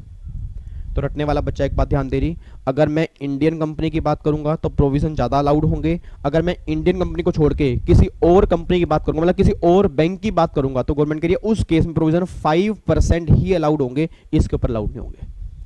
एक बच्चा कहता है सर तो क्या ये हमें प्रोविजन याद करना है? आपको इसकी लिमिट्स याद करनी है, बस ये पर ध्यान देना। मतलब आपको इसकी लिमिट्स याद होनी चाहिए कि हाँ भाई 8.5% किस केस में है, 10% किस केस में है, और आपका जो 5% है वो किस केस में। अगर लिमिट आपको याद है फिर कोई दिक्कत वाली बात है। और मेन सबसे बड़ी प्रॉब्लम क्या आती है? लिमिट क्या आती है जी। उसके बाद देखो री, उसके बाद क्या निकल के आ रहा है? फैमिली प्लानिंग पर खर्चा। याद आ रहा है कुछ आपका फैमिली प्लानिंग वाला केस है? याद करो सेक्शन नंबर 115 बीएससी, जो 27 मिनट 7 कॉन्सेप्ट वाली सीरीज के अंदर लास्ट क्लास में आए थे, 115 बीएससी। मैंने 115 बीएससी में कहा था कि अगर आप 115 बीएससी वाला ऑप्शन लेते हो तो अदर सोर्स में फैमिली प्लानिंग की डिडक्शन तुम्हें नहीं मिलती। अब यहां पे गवर्नमेंट ये बात कहना चाह रही है कि अगर कोई फैमिली प्लानिंग करवाने पर रेवेन्यू खर्चा किया कंपनी ने, या अगर फैमिली प्लानिंग करवाने पर कैपिटल खर्चा किया कंपनी ने, अब आप मुझसे एग्जांपल मत पूछना जी, फैमिली प्लानिंग के मुझसे एग्जांपल मत पूछना कि सर एग्जांपल देके समझाओ ना थोड़ा सा सर, रिवेन्यू खर्चा कैसे होता है, कैपिटल कैसे होता है। तो ये बेकार की बातें मत करना सर, मजे मेरे मत लेना। इतनी बात समझ लो बस कि अगर किसी कंपनी ने फैमिली प्लानिंग करवाने पर रिवेन्यू खर्चा किया होगा, डिडक्शन मिलेगी 100% की। अगर कैपिटल खर्चा किया होगा तो वो अलाउड होगा, बट 5 इक्वल इंस्टॉलमेंट में अलाउड होगा। बस ये बात ध्यान दो। और कई बच्चे हंस रहे हैं, कह रहे सर फैमिली प्लानिंग पे खर्चा कैसा होता है? कोई बात नहीं, मैंने कहा ना प्रैक्टिकली आप देख लेना कैसा खर्चा होता है, ठीक है। तो हमारा मैटर वो नहीं है खर्चा कैसा होता है, हमारा मैटर ये है कि अगर हमारे एग्जाम में क्वेश्चन बन जाता है कि फैमिली प्लानिंग पर खर्चा किया, तो अगर रेवेन्यू खर्चे की बात करेंगे 100% है, अगर वो कैपिटल खर्चे की बात करेंगे अलाउड होगा, बट 5 इक्वल इंस्टॉलमेंट में अलाउड होगा। बस ये पर ध्यान दो, ठीक है। उसके बाद देखो पॉइंट नंबर N और M, इसमें क्या लिखा हुआ है? सिक्योरिटी ट्रांजैक्शन टैक्स या कमोडिटी ट्रांजैक्शन टैक्स। एक होता है सिक्योर्ड एसटीटी, एक होता है सिक्योरिटी ट्रांजैक्शन टैक्स, एक होता है कमोडिटी ट्रांजैक्शन टैक्स सीटीटी। आप सब जानते हो एसटीटी कब जाता है? अगर हम शेयर्स, डिवेंचर्स मतलब सिक्योरिटीज, अगर हम सिक्योरिटी की सेल परचेस करेंगे उस केस में एसटीटी की बातें होती हैं। और कमोडिटी का मतलब क्या होता है? जो हमारी कमोडिटी है, गोल्ड हो गया, सिल्वर हो गया, दालें हो गया, मतलब आपके नट्स हो गया, मतलब और काफ़ी सारी कमोडिटी हैं और कमोडिटी मार्केट भी है। तो उस केस में आपको एसटीटी नहीं पे करना, सीटीटी पे करना है। तो गवर्नमेंट ये बात करेगी अगर तुम्हारा बिजनेस ही ये है, अगर तुम्हारा बिजनेस ही शेयर्स की सेल परचेज करना है और तुम्हारा बिजनेस ही कमोडिटी के ट्रांजैक्शन करना है, उस केस में जो भी तुम एसटीटी और सीटीटी पे करोगे उसकी डिडक्शन तुम क्लेम कर सकते हो, हमें कोई दिक्कत नहीं है। तो देखो ये STT shall be allowed as deduction if such income included in PGP, और ऐसे सीटीटी जो है अलाउड एज डिडक्शन। बस ये पर ध्यान देना। तो मेन अब जाके सेक्शन 36 के जो मेन पॉइंट हैं वो सारे आपके यहाँ पे खत्म हो जाते हैं। बच्चा कह रहा है सर एक बार दोबारा से रिकॉल करवा दो, दोबारा कर लेते हैं। कोशिश करना घर बैठे बैठे बोलने की कोशिश करना। सबसे पहला गवर्नमेंट ने क्या बोला, 36 में कौन सा खर्चा अलाउड होगा? सबसे पहला कि अगर स्टॉक इन ट्रेड, मतलब अगर आपका जो भी स्टॉक है उसका अगर आपने इंश्योरेंस कराया वो अलाउड होगा। एम्प्लॉय की हेल्थ का इंश्योरेंस करवाया तो वो डिडक्शन आपको मिलेगी। बोनस कमीशन पे किया वो डिडक्शन आपको मिलेगी। आपने बिजनेस के लिए कैपिटल ली, उसके बदले में इंटरेस्ट पे किया, वो डिडक्शन आपको मिलेगी। उसके बाद फिर गवर्नमेंट ये बात कहना चाह रही है हाँ कि अगर आपने अप्रूव ग्रेचुइटी फंड में, अप्रूव सुपरएनुएशन फंड में, उसके बाद आपका अप्रूव प्रोविडेंट फंड में, रिकॉग्नाइज प्रोविडेंट फंड में अगर कंट्रीब्यूशन किया तो डिडक्शन आपको अलाउड हो जाएगी, और अगर वही अनअप्रूव होंगे तो डिडक्शन आपको नहीं मिलेगी। उसके बाद फिर गवर्नमेंट ने कहा जी ये सारे पॉइंट कंप्लीट करने के बाद एक तो हाँ बैड डेट्स वाला, अगर कोई आपके बैड डेट्स होंगे, अगर वो बैड डेट्स आपके रिलेटेड सेल से होंगे तो खर्चा अलाउड होगा, प्रोविजन आपको अलाउड होंगे। बट हाँ अगर कोई बैंक है, इंडियन बैंक है तो 8.5% प्लस में 10%, और अगर फॉरेन बैंक है उसमें केस में कितना होगा, 5% होगा। फैमिली प्लानिंग पर खर्चा हो रहा है, रिवेन्यू खर्चा कितना होगा जी, 100%। कैपिटल होगा तो 5 इक्वल इंस्टॉलमेंट में, और एक सीटीटी और एसटीटी अगर इसकी पेमेंट करोगे तो खर्चा अलाउड हो जाएगा। ये बात ध्यान देना जी। ये सारी बातें आपके 36 में आ रही हैं जी, कोई दिक्कत तो नहीं है? पक्का पक्का आगे बढ़ सकते हैं। लो जी अब आओ सेक्शन नंबर 37। अब प्लीज ध्यान सुना 37 में क्या लिखा है जी। 37 की हेडिंग ही अपने आप में बहुत काम की है जी। सेक्शन 37 की जो हेडिंग है वो अपने आप में ही बहुत काम की है। 37 की हेडिंग के बाद कहना चाह रही है जनरल क्लोज फॉर डिडक्शन। इसका मतलब क्या है कि जिसको कहीं मौत नहीं मिलेगी, जिसको कहीं मौत नहीं मिलेगी 37 में आ जाए। याद करो सर, मैंने अदर सोर्स के चैप्टर के अंदर भी मैंने कहा था कि जो इनकम तुम्हारी कहीं पर भी टैक्सेबल नहीं होगी ना, जो इनकम तुम्हारी कहीं पर भी टैक्सेबल नहीं होगी, वो सारी इनकम जो होगी तुम्हारी अदर सोर्स में टैक्सेबल हो जाएगी। वही सेम बात यहां पर भी है।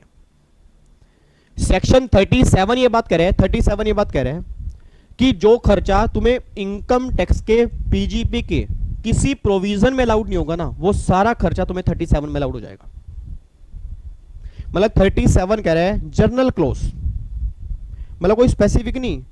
अगर तुम कहीं पर भी जा नहीं पा रहे, मतलब किसी भी सेक्शन में अगर तुम स्पेसिफिक डिडक्शन क्लेम नहीं कर पा रहे, मैं हूं ना, तुम मेरे पास आ जाना, मैं तुम्हें डिडक्शन अलाउड कर दूंगा। 37 बस ये बात कहना चाह रहा है।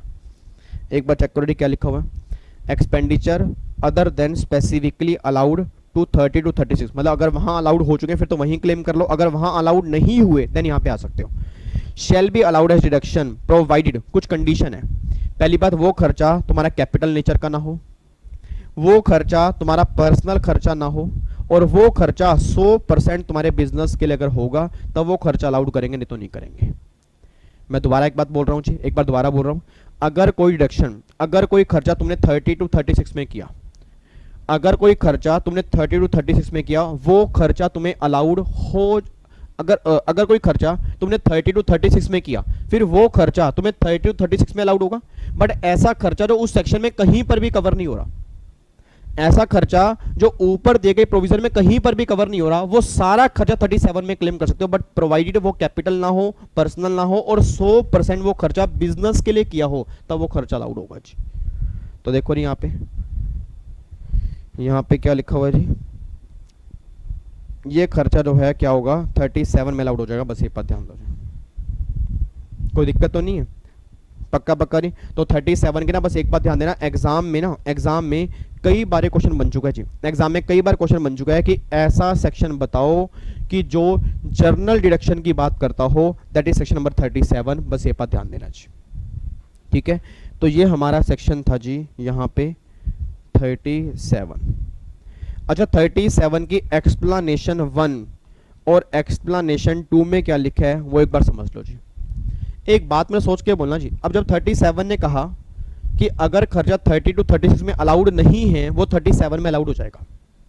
मैं दोबारा बोल रहा हूं जी, 37 ने क्या कहा, एक बार चैट बॉक्स के अंदर लिखना जी, एक बार चैट बॉक्स में लिखो 37 ने क्या कहा जी। 37 ने क्या बोला, ऐसा खर्चा जो 30 to 36 में अलाउड नहीं हुआ वो 37 में अलाउड हो जाएगा। अरे जब 37 ने बोला कि सारा खर्चा 37 में अलाउड हो जाएगा, तो क्या वो खर्चा लीगल होंगे या इलीगल होंगे? ऑब्वियस सी बात है लीगल होंगे। बट 37 में ना कहीं क्लियरली मेंशन नहीं था। अगर आप 37 की हेडिंग रीड करोगे, 37 में लिखा था एक्सपेंडिचर। एक्सपेंडिचर मींस पहली बात रेवेन्यू कैपिटल, जब कैपिटल बाहर निकाल दे तो रेवेन्यू सारे, चाहे वो लीगल हो चाहे वो इलीगल हो। अब अगर कोई रेवेन्यू खर्चा है और वो इलीगल खर्चा है, तो क्या वो 37 में अलाउड होना चाहिए? आंसर इज नो ना। तो गवर्नमेंट ने क्या किया, सेक्शन 37(1) की, आपको मैं यहां पे दिखाता हूं, 37(1) की एक्सप्लेनेशन क्रिएट की, उसमें लिख दिया कि इलीगल खर्चे अगर होंगे 37 में, वो खर्चे अलाउड नहीं होंगे, बस ये पर ध्यान देना। तो जो भी आपके इलीगल खर्चे होंगे, एक्सप्लेनेशन 1 क्या कह रही है कि वो खर्चे अलाउड नहीं होंगे।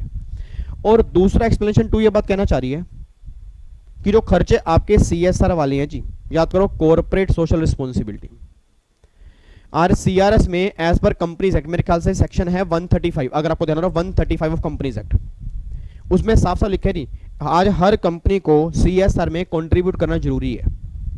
अब अगर हर कंपनी कंट्रीब्यूट करेगी CSR में, तो गवर्नमेंट कह रही है भैया कि उसकी डिडक्शन तुम गलती से भी 36 और 37 में क्लेम मत कर लेना, क्योंकि जो तुम्हारा CSR वाला खर्चा है वो तुम्हारी सोशल रिस्पॉन्सिबिलिटी है, वो तुम्हारा खर्चा बिजनेस का नहीं है। क्योंकि सर वो कंफ्यूज क्या करेगा, एग्जाम में क्वेश्चन बन गया, इस कंपनी ने CSR के 10 लाख रुपए दिए, डिडक्शन कितनी मिलेगी, बच्चा बोलेगा 10 लाख रुपए, गवर्नमेंट कहते हैं जीरो मिलेगी, जीरो। भाई जो तुम्हारी सोशल रिस्पॉन्सिबिलिटी है, जो कंपनी से एक्ट में तुम्हें कहा है, हम बात करें इनकम टैक्स के एक्ट की, तो हमारे इनकम टैक्स एक्ट में हमारी बला से जितना मर्जी तुम सोशल एक्टिविटी करो, वो खर्चा तुम्हें अलाउड नहीं होगा। तो 37 में साफ साफ एक लाइन लिख दी है कि आपको जो भी खर्चे CSR वाले होंगे, वो खर्चे आपको अलाउड नहीं किए जाएंगे, बस ये पर ध्यान देना चाहिए। तो एक्सप्लेनेशन 1 से क्या बाहर निकाल दिया, इलीगल खर्चे। एक्सप्लेनेशन 2 से क्या बाहर निकाल दिया कि जो CSR वाले खर्चे होंगे वो भी आपको अलाउड नहीं होंगे जी, ठीक है। उसके बाद अब ये जो सेक्शन है 40A1, 40A1A, 40A2 और 40A3, ये चारों सेक्शन आपस में ना इंटरलिंक हैं, ये चारों सेक्शन आपस में इंटरलिंक हैं। इसका थोड़ा मतलब समझना जी, ये आपके सामने सेक्शन 40A1 है। एक बार हेडिंग बोल दो, हेडिंग क्या लिखी है, बोलना एक बार, हेडिंग बोलो जी 40A1 की। सर एक तो ना बातें बिल्कुल बंद कर दो, बिल्कुल बातें बंद कर दो, 10-15 मिनट की, देखो 15-20 मिनट की बात है। अगर एक बार चैप्टर पूरा हो जाएगा ना, एक बार चैप्टर पूरा हो जाएगा, तो फिर चाहे बाद में कभी भी दिक्कत आ रही हो, वीडियो पीछे कर करके देखते रहना, बट एक बार पहले कंप्लीट रिवीजन कर लो, बस ये पर ध्यान दो जी। एक बार 40A1 की दोबारा हेडिंग पढ़ो जी, एक बार 40A1 की दोबारा हेडिंग पर क्या लिखा है, TDS not deducted on payment to NR expenditure disallowed, ये तो 40A1 है। 40A1A की एक बार हेडिंग पढ़ना, क्या लिखे, TDS not deducted on payment to resident expenditure disallowed. अब इन दोनों में फर्क क्या है, इन दोनों के अंदर फर्क क्या है, वो सुना ध्यान से। सर एक बात मैंने सोच के बताओ, अभी कुछ दिनों के बाद ना, कुछ दिनों के बाद हम स्टूडेंट दरबार में चैप्टर रिवाइज करेंगे, किसका, TDS का। कुछ दिनों के बाद हम स्टूडेंट दरबार में चैप्टर रिवाइज करेंगे TDS का। उस TDS के लॉ में क्या लिखा हुआ है, उस TDS के लॉ में काफी सारी पेमेंट की लिस्ट दी हुई है, और गवर्नमेंट ये बात कहती है इन सारी पेमेंट पर TDS कटेगा, इन सारी पेमेंट पर TDS कटेगा। अब बच्चा कह रहा है सर जैसे मान लो मैंने पेमेंट की आपको, मुझे TDS काटना चाहिए था बट मैंने TDS नहीं काटा, तो TDS ना काटने में दिक्कत क्या होगी, सेक्शन 40A1 और 40A1A एप्लीकेबल हो जाएंगे। 40A1 ये बात कहता है, बहुत ध्यान सुना, 40A1 ये बात कहता है कि इंटरेस्ट, रॉयल्टी, फीस और any other sum chargeable under this act. मतलब अगर मैं सिंपल सी भाषा में बोलूं तो 40A1 जो है वो हर पेमेंट कवर कर रहा है। और 40A1 का क्रक्स क्या रहा है, 40A1 ये बात कहना चाह रहा है कि अगर कोई पर्सन किसी भी सम की पेमेंट करेगा NR को, अगर कोई पर्सन किसी भी सम की पेमेंट करेगा NR को, बट उस पेमेंट पर उसने TDS नहीं काटा, मतलब जो वो अमाउंट पे कर रहा है, जो वो अमाउंट पे कर रहा है उस अमाउंट पर TDS कटना चाहिए था, उस अमाउंट पर TDS का लो लगता है, बट आपने TDS काटा ही नहीं, या TDS आपने काटा तो है, TDS आपने काटा तो है, बट काटने के बाद ना गवर्नमेंट को जमा नहीं कराया। सर मुझे नहीं पता मेरी क्लास में कितने इंटेलिजेंट बच्चे बैठे हैं, याद करो TDS के जमा करवाने की डेट होती है अगले महीने की 7 तारीख। TDS के जमा करवाने की डेट होती है अगले महीने की 7 तारीख। आप सोच समझ के बोलना, अगर मेरा टीडीएस कटा ही नहीं है या टीडीएस मेरा कट तो चुका है बट मैंने विद इन टाइम गवर्नमेंट को जमा नहीं करवाया, तो गवर्नमेंट कह रही है एनआर वाले केस में उस साल हम 100% खर्चा डिसअलाउड कर देंगे, उस साल वो खर्चा अलाउड नहीं करेंगे। तो सर अगर उस साल खर्चा अलाउड नहीं करेंगे तो क्या फिर कभी भी अलाउड नहीं करेंगे? मैंने ये तो नहीं कहा। मैंने क्या उस साल अलाउड नहीं करेंगे, फिर जिस साल भी तुम टीडीएस काट के जमा करा दोगे उस सेम ईयर में तुम डेबिट कर सकते हो, हमें कोई दिक्कत नहीं है। तो देखो यहाँ पे क्या लिखा हुआ है, interest, royalty, fees, other sum chargeable under income tax act paid और पेबल टू नॉन रेजिडेंट और foreign company and tax is deductible. मतलब उस पर टीडीएस कटना चाहिए बट आपने टीडीएस नहीं काटा या टीडीएस काटने के बाद जमा नहीं कराया है रिटर्न की ड्यू डेट से पहले, तो फिर गवर्नमेंट कह रही है 100% एक्सपेंडिचर शैल बी डिसअलाउड। वो एक्सपेंडिचर डिसअलाउड हो जाएंगे but expenditure shall be allowed, allowed हो सकते हैं as deduction when tax has been paid और सब्सिक्वेंट ईयर। मतलब अगले साल में किसी भी साल में अगर तुम टीडीएस काट के पे कर दोगे तो उस साल में खर्चा डेबिट कर लेना, बट इस साल में खर्चा डेबिट नहीं होगा। क्यों? तुमने डिफॉल्ट कर दिया जी। तो बस सिंपल सी बात ध्यान दो जी, जब भी आप पेमेंट करोगे एनआर को, फॉर एग्जांपल मेरी इंडिया में प्रॉपर्टी है, वो प्रॉपर्टी निक जोनस की है, हमारे जीजू की प्रॉपर्टी है जी, हमारे जीजू की प्रॉपर्टी है। अब अगर हमारे जीजा जी की प्रॉपर्टी है तो वो हमसे कम किराया लेते हैं, बट किराया लेते हैं उस पर टीडीएस काटना चाहिए। क्यों? पेमेंट करें एनआर को, निक जोनस जी बाहर रहते हैं। अब अगर पेमेंट करें एनआर को, अगर मैं टीडीएस नहीं काटता या टीडीएस काटने के बाद जमा नहीं करवाता तो जो भी रेंट पे करूंगा बिजनेस के लिए वो सारा रेंट ही मुझे डिसअलाउड होगा। क्यों? मैं पेमेंट कर रहा हूं एनआर को।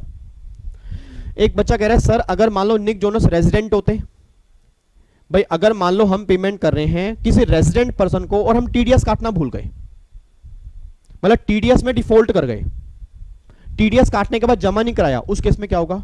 अगर अगले वाली पार्टी रेजिडेंट है, मैं दोबारा बोल रहा हूं जी, अगर अगले वाली पार्टी रेजिडेंट है तो गवर्नमेंट करिए उस केस में 30% खर्चा ही डिसअलाउड करेंगे, 70% अलाउड कर देंगे। मतलब एनआर वाले केस में 100% डिसअलाउड और 0 अलाउड।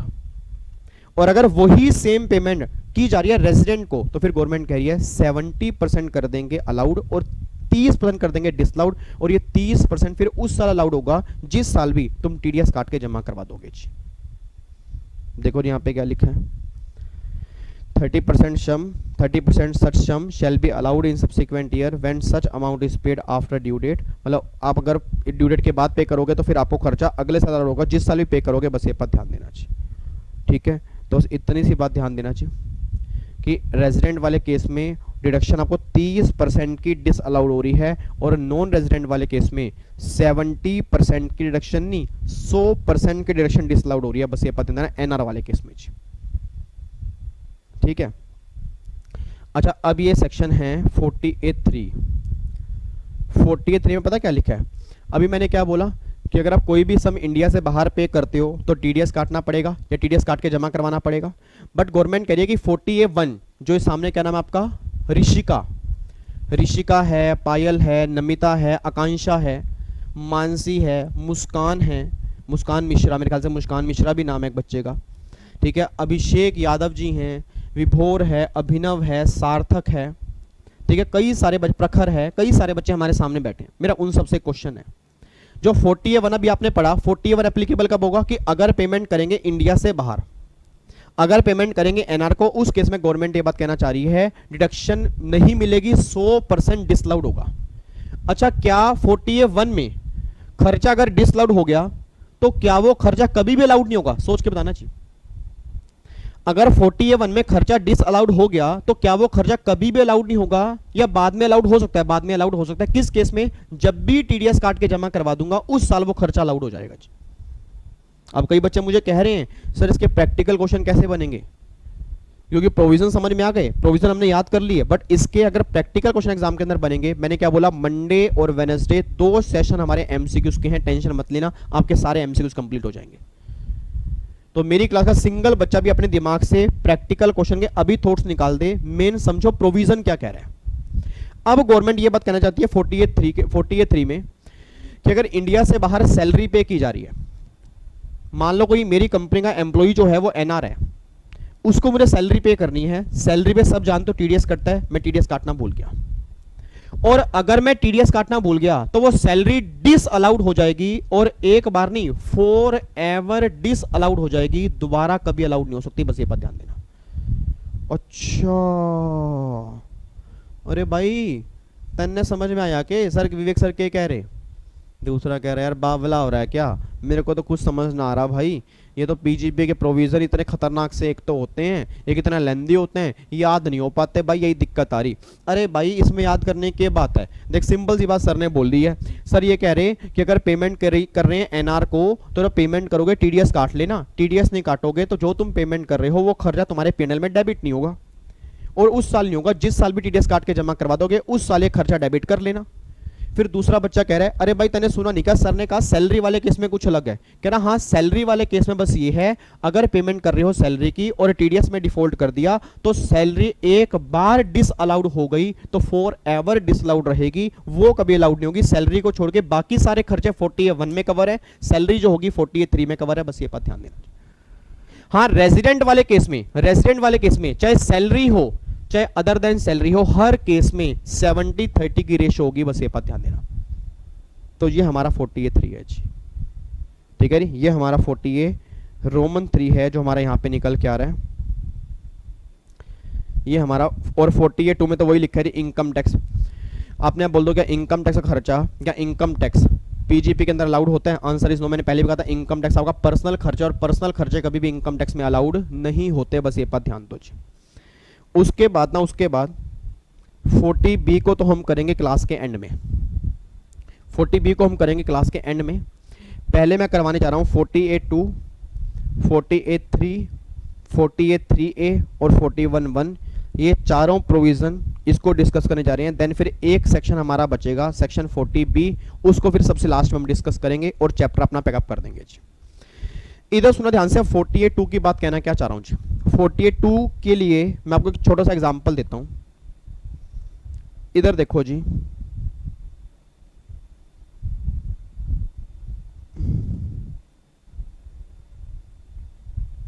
लो जी,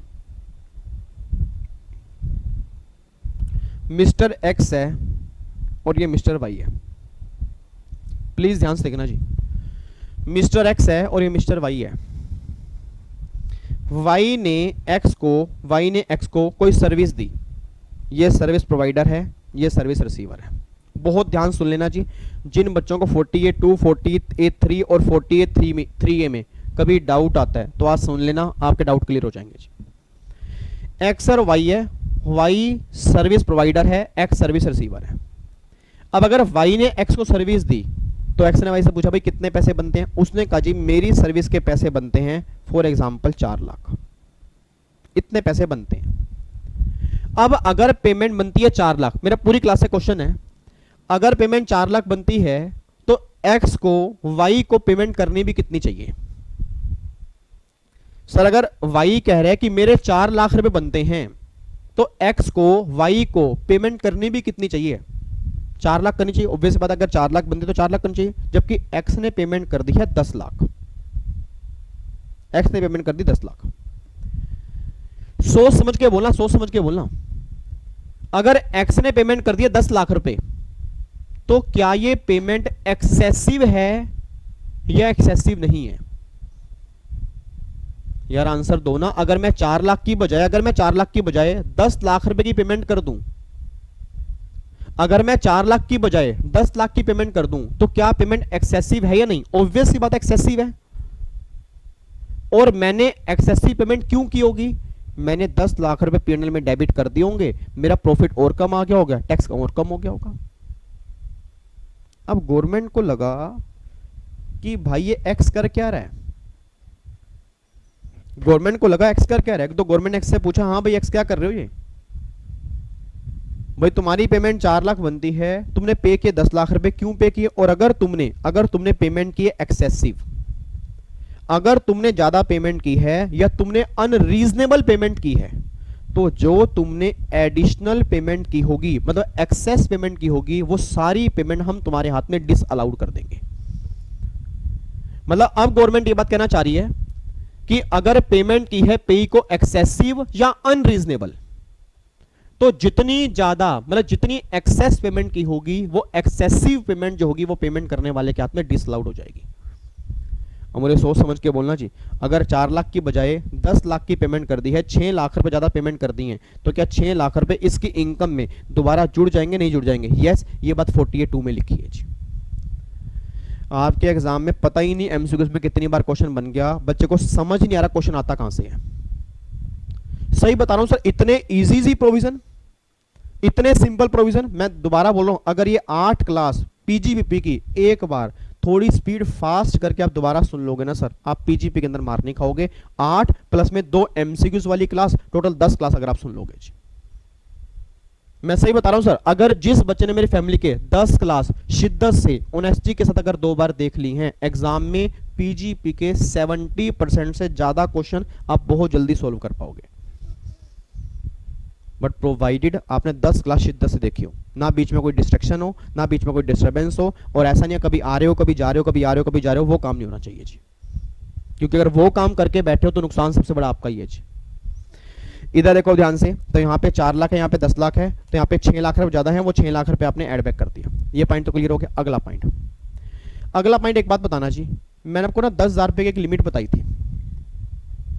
कोई बच्चा है मेरी क्लास में तो याद करवा देगा, एक 10,000 रुपए की लिमिट बताई थी मैंने कि अगर आप कैपिटल खर्चा कर रहे हो 10,000 तक है तो जैसे मर्जी करो, और अगर 10,000 से ऊपर है तो पेमेंट करनी है अकाउंट पे चेक से, पेमेंट करनी है अकाउंट पे ड्राफ्ट से या ऑनलाइन, तभी वो कोस्ट का पार्ट बनेगी, नहीं तो कोस्ट का पार्ट नहीं बनेगा।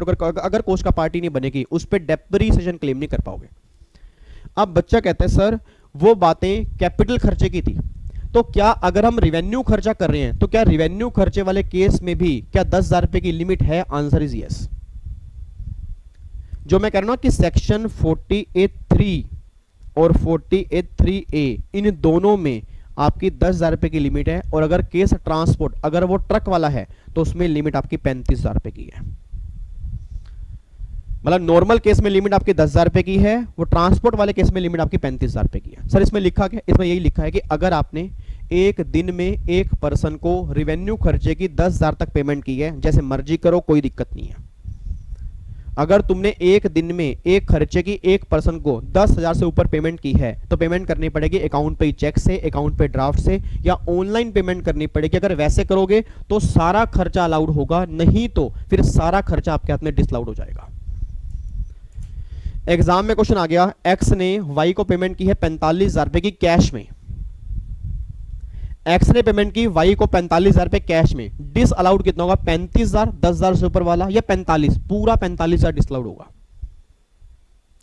मतलब अगर किसी पर्सन ने 10,000 से ऊपर पेमेंट कर दी है और वो स्पेसिफाइड मोड से नहीं की तो 100% पेमेंट करने वाले के हाथ में डिसअलाउड होगी। ये बात 48(3) और 3 में लिखी है। बस 48(3) में ये लिखा है कि अगर खर्चा पेड बेस पे अलाउड होगा तब डिसअलाउड होगा, और 48(3) में ये लिखा है कि अगर खर्चा पेबल बेस पे अलाउड हो चुका है उसके बाद उसकी पेमेंट करोगे तो फिर उस केस में वो बिजनेस की इनकम मान के टैक्सेबल कर देंगे, अगर तुमने पेमेंट की है कैश या अदर देन स्पेसिफाइड मोड से। तो बस इतनी सी बात ध्यान देना कि दोनों का सेम क्रक्स निकल के आ रहा है जी, दोनों का सेम क्रक्स निकल के आ रहा है। सेम क्रक्स ये निकल के आ रहा है कि चाहे वो रिवेन्यू खर्चा हो चाहे वो कैपिटल खर्चा हो, आप 10,000 रुपए तक की पेमेंट कर सकते हो। अगर पेमेंट तुम्हें 10,000 से ऊपर की करनी है तो अकाउंट पे चेक से करनी पड़ेगी, अकाउंट पे ड्राफ्ट से करनी पड़ेगी, या ऑनलाइन मोड से करनी पड़ेगी। नहीं तो अगर वो कैपिटल खर्चा है वो तुम्हारी कोस्ट का पार्ट नहीं बनेगा, डेप्रिसिएशन नहीं मिलेगा। अगर वो रिवेन्यू खर्चा है तो सिंगल खर्चा भी P&L में डेबिट नहीं करेंगे, बस ये बात ध्यान दो। तो ये हमारा सेक्शन 48(3) और 48(3) ये है जो ये बात कहना चाहता है कि पेमेंट अगर करनी है तो कैसे करनी है? ऑनलाइन मोड से करनी है। और ये बातें आप पहले भी कई बार कर चुके हो, और आपको पहले भी इवन पहले वाली रिवीजन क्लास जो हमारी डली है और जो रेगुलर बैच वाले बच्चे हैं, इवन मैंने क्लास में कहा भी था कि आज गवर्नमेंट क्या चाह रही है? डिजिटल इंडिया, मतलब पेमेंट करो ऑनलाइन मोड में करो, मैनुअल मोड में पेमेंट नहीं करो, बस ये बात गवर्नमेंट कहना चाह रही है। तो 48(3) और 48(3) में लिमिट कितनी है? 10,000 रुपए की लिमिट है। 10,000 से अगर ऊपर पेमेंट करनी है तो स्पेसिफाइड मोड से करनी पड़ेगी, तब जाके वो खर्चा अलाउड होगा जी। ठीक है, ये बात कहां लिखी है जी? आपका 48(3) और 48(3) के अंदर ये बात लिखी है जी। ठीक है, और ये 41(1) में क्या लिखा है? 41(1) तो मैंने आपको बता ही दिया था कि अगर कोई खर्चा पहले अलाउड हो चुका है उसके बाद उसकी रिकवरी हो रही है, वो रिकवरी आपके हाथ में क्या हो जाएगी? Taxable under head PGP. ये हमारा 41(1) है। अब सुनना ध्यान से जी, अब एक सेक्शन है जहां पे काफी सारा बच्चा गलती करके आता है और मैं चाहता हूं उसकी मैं रिवीजन थोड़ी सी आराम से कराऊं। इसके प्रैक्टिकल क्वेश्चन हम कम से कम भी 3 से 4 करेंगे जी। इस 40B के कम से कम 3 से 4 प्रैक्टिकल क्वेश्चन करेंगे, क्योंकि यहां से क्वेश्चन पक्का बनता है। अब हर अटेम्प्ट चेक कर लो, मेरे ख्याल से ऐसा सिंगल अटेम्प्ट भी नहीं होगा कि पीजीबीपी के अंदर 40B में से क्वेश्चन ना बनाओ, ऐसा बहुत कम होगा जी। सेक्शन 40B, कोई बच्चा है क्लास में इंटेलिजेंट जिसने रेगुलर बैच अगर सही ढंग से रिवाइज किया हो तो 40B एक बार चैट बॉक्स में लिख दे 40B है क्या जी। एक बार देख के लिख दो, नालायक को देख के लिख दो, कुछ तो लिखो, कम से कम हाथ चलाने स्टार्ट तो करो। बताओ जी क्या है ये 40B? 40B क्या है फटाफट से बताओ जी। 40B बच्चे कह रहे हैं सर 40B है deduction for partnership firm. 40B है जी डिडक्शन फॉर पार्टनरशिप फर्म। बहुत सही आपने बोला जी, पार्टनरशिप फर्म को डिडक्शन कितनी मिलेगी? 40B उसका है। इधर सुना, मैं ध्यान से कहना क्या चाह रहा हूं। आज एक पार्टनरशिप फर्म है, प्लीज ध्यान सुनना चाहिए। इसकी मैं रिवीजन तो कराऊंगा बट स्पीड उतनी फास्ट नहीं लेके चलूंगा जो मेरी फास्ट होनी चाहिए। थोड़ा सा आराम से करेंगे, 10-15 मिनट लगेंगे, बट अगर 40 भी सही ढंग से हो गया ना तो हमारे प्रैक्टिकल क्वेश्चन भी सारे हो जाएंगे जो हमें कल परसों करने हैं। एक पार्टनरशिप फर्म है जी, एक पार्टनरशिप फर्म को उसके पार्टनर से क्या क्या मिलता है? एक पार्टनरशिप फर्म को उसके पार्टनर से क्या क्या मिलता है? कैपिटल मिलती है, ठीक है। एक पार्टनर क्या लेके आता है? कैपिटल लेके आता है ना, या एसेट लेके आता है। अच्छा, पार्टनरशिप फर्म से पार्टनर क्या लेता है?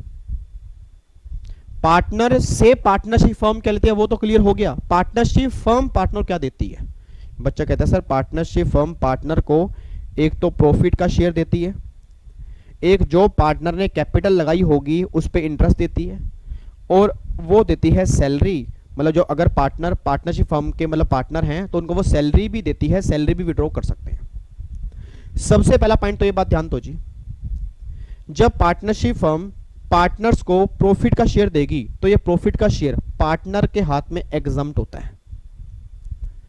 और मे भी अगर आपको ध्यान आ रहा हो जी क्लास में सेक्शन 10(2)(a मैंने उसके अंदर कहा था जी, इट मींस अगर पार्टनरशिप फर्म पार्टनर को प्रॉफिट का शेयर दे रही है तो सारा शेयर पार्टनर के हाथ में एग्जम्प्ट है। रीजन, क्योंकि पार्टनरशिप फर्म उस पर ऑलरेडी टैक्स पे कर चुकी है, और अगर वो टैक्स पे कर चुकी है तो हम पे नहीं करेंगे, क्यों? डबल टैक्सेशन ना हो जाए। ये बात तो क्लियर है। अब मेन जो 40B बात करेगा ना, मेन जो बात करेगा वो बात करेगा इंटरेस्ट और सैलरी की। सर एक बात में सोच के बताओ, एक बात सोच के बताओ, पार्टनर की ना 2 कैटेगरी होती है अगर आपको ध्यान आ रहा हो, एक तो वर्किंग पार्टनर और एक नॉन वर्किंग पार्टनर। यस या नो? यस। अच्छा, वर्किंग और नॉन वर्किंग है। मान लो मेरी एक पार्टनरशिप फर्म है, मैं उस फर्म का नॉन वर्किंग पार्टनर हूं बट मैंने उस फर्म में कैपिटल लगाई हुई है, और सामने बच्चा बैठा है आयुष। मान लो एक बच्चा बैठा है आयुष, आयुष उस फर्म का वर्किंग पार्टनर है, उसने भी कैपिटल लगाई हुई है। अब कैपिटल आयुष की भी लगी है, कैपिटल विवेक की भी लगी है। विवेक नॉन वर्किंग पार्टनर है, आयुष वर्किंग पार्टनर है। बट मैं कह रहा हूं कि अगर आयुष वर्किंग है और मैं नॉन वर्किंग हूं, दोनों की कैपिटल लगी है, तो क्या इंटरेस्ट दोनों को मिलना चाहिए नहीं मिलना चाहिए? यस मिलना चाहिए ना। तो गवर्नमेंट कह रही है विवेक कि जब पार्टनरशिप फर्म पार्टनर्स की कैपिटल पर इंटरेस्ट पे करेगी तो फर्म डिडक्शन क्लेम कर सकती है मैक्सिमम 12% तक।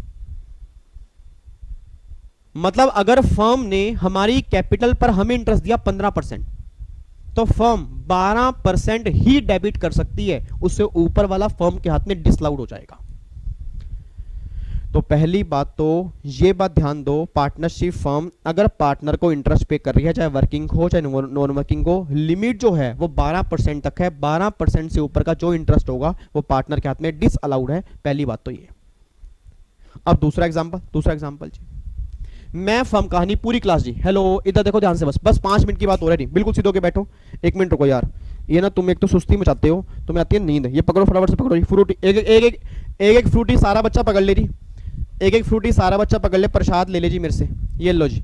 एक फ्रूटी सारा बच्चा पकड़ ले। मेरा बच्चा, मेरा नोनू, मेरे सोनू, देखो पाइनएप्पल कलर का बच्चा बैठा, इधर आ मेरा बच्चा, आलू कलर का देखो, प्याज कलर का बच्चा बैठा, भिंडी कलर का बच्चा देखो, तोरी कलर का बच्चा बैठा है। ऐसे हरे हरे कलर के बच्चे बैठे हैं। एक तो वो आती है पीली शिमला मिर्च, एक आती है लाल शिमला मिर्च। ये दोनों मेरे पीली और लाल शिमला मिर्च के बच्चे हैं। इधर आओ, नालायक बच्चा उबासियां ले रहा है, कह रहा ऐसे कर रहा है नालायक। क्या हो गया? सोना नहीं है मेरे बच्चे, ना मेरा बच्चा सोना नहीं है सर। अगर सो गए तो ये लगा लो पीजीपी भी सो गया फिर। और ये सबसे इंपॉर्टेंट सेक्शन है आज की क्लास में जो हमने सेक्शन की है, सबसे इंपॉर्टेंट सेक्शन 40B है, जिसमें आप उबासियां ले रहे हो। बच्चा कहता तो फिर पहले कराना चाहिए था ना, पहले मैंने इसलिए नहीं कराया क्योंकि अगर पहले कराता फिर क्लास खत्म करता 40B आता, भूल जाते आप। लास्ट में क्यों करा रहा हूं? आराम से करेंगे, तसल्ली से करेंगे, सिंगल पॉइंट पे गलत नहीं होना चाहिए। तो पहली बात तो ये क्लियर करो, चाहे वर्किंग हो चाहे नॉन वर्किंग हो, इंटरेस्ट सबको मिलेगा, डिडक्शन सबको मिलेगी, 12% तक मिलेगी, उससे ऊपर की नहीं मिलेगी। अच्छा, अब आयुष है वर्किंग पार्टनर, मैं हूं नॉन वर्किंग। नॉन वर्किंग का मतलब होता है नालायक, मतलब जो पार्टनरशिप हमें कोई काम नहीं कर रहा, स्लीपिंग पार्टनर है, सोच के बोलना। अब अगर मैं स्लीपिंग पार्टनर हूं, नॉन वर्किंग हूं, तो क्या मुझे फर्म को सैलरी देना बनता है? Answer is no. क्या आयुष को सैलरी देना पड़ता है? Answer is yes. मान लो एग्जाम में क्वेश्चन आ गया कि पार्टनरशिप फर्म ने वर्किंग पार्टनर को सैलरी पे की और पार्टनरशिप फर्म ने नॉन वर्किंग पार्टनर को सैलरी पे की। अब वर्किंग पार्टनर को सैलरी पे की बात समझ में आ रही है, जो पार्टनर ही नालायक है, सोया हुआ है, मतलब निठल्ला पार्टनर है, बेकार पार्टनर है, उसको सैलरी क्यों मिल रही है? क्यों मिल रही होगी? क्योंकि फर्म अपना प्रॉफिट कम करना चाहती होगी। तो गवर्नमेंट ने फर्म को बोला, हेलो फर्म, अगर इंटरेस्ट दे रहे हो नॉन वर्किंग को तो समझ में आ रहा है, इंटरेस्ट दे रहे हो वर्किंग को तो समझ में आ रहा है, सैलरी दे रहे हो वर्किंग को तो समझ में आ रहा है, सैलरी दे रहे हो नॉन वर्किंग को, यह समझ में नहीं आ रहा। तो अगर नॉन वर्किंग को सैलरी पे करोगे 100% तुम्हारे हाथ में डिसलाउड होगी। 100% क्या होगी? डिसलाउड।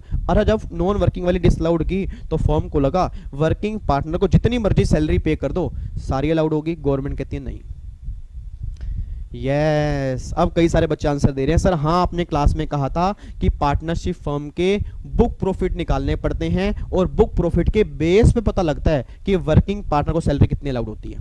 कोई है बच्चा क्लास में इंटेलिजेंट मेरे रेगुलर बैच का, तो मुझे चैट बॉक्स में लिख के बता दे कि पार्टनरशिप फर्म को सैलरी कितनी अलाउड होती है। याद करो, पहले 3 लाख के जो बुक प्रॉफिट होते हैं, जल्दी लिख के बताओ जी, पहले 3 लाख के जो बुक प्रॉफिट होते हैं उसका 90% और 1.5 lakh whichever is less.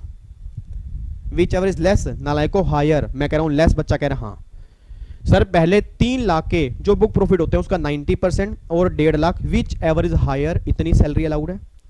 और जो बैलेंस बुक प्रॉफिट होंगे, जो बैलेंस होंगे उसका 60% जो होगा वो निकाल लो, ये प्लस में ये, इतनी सैलरी फर्म के हाथ में अलाउड होगी। इससे ऊपर की सारी सैलरी फर्म के हाथ में डिसअलाउड हो जाएगी।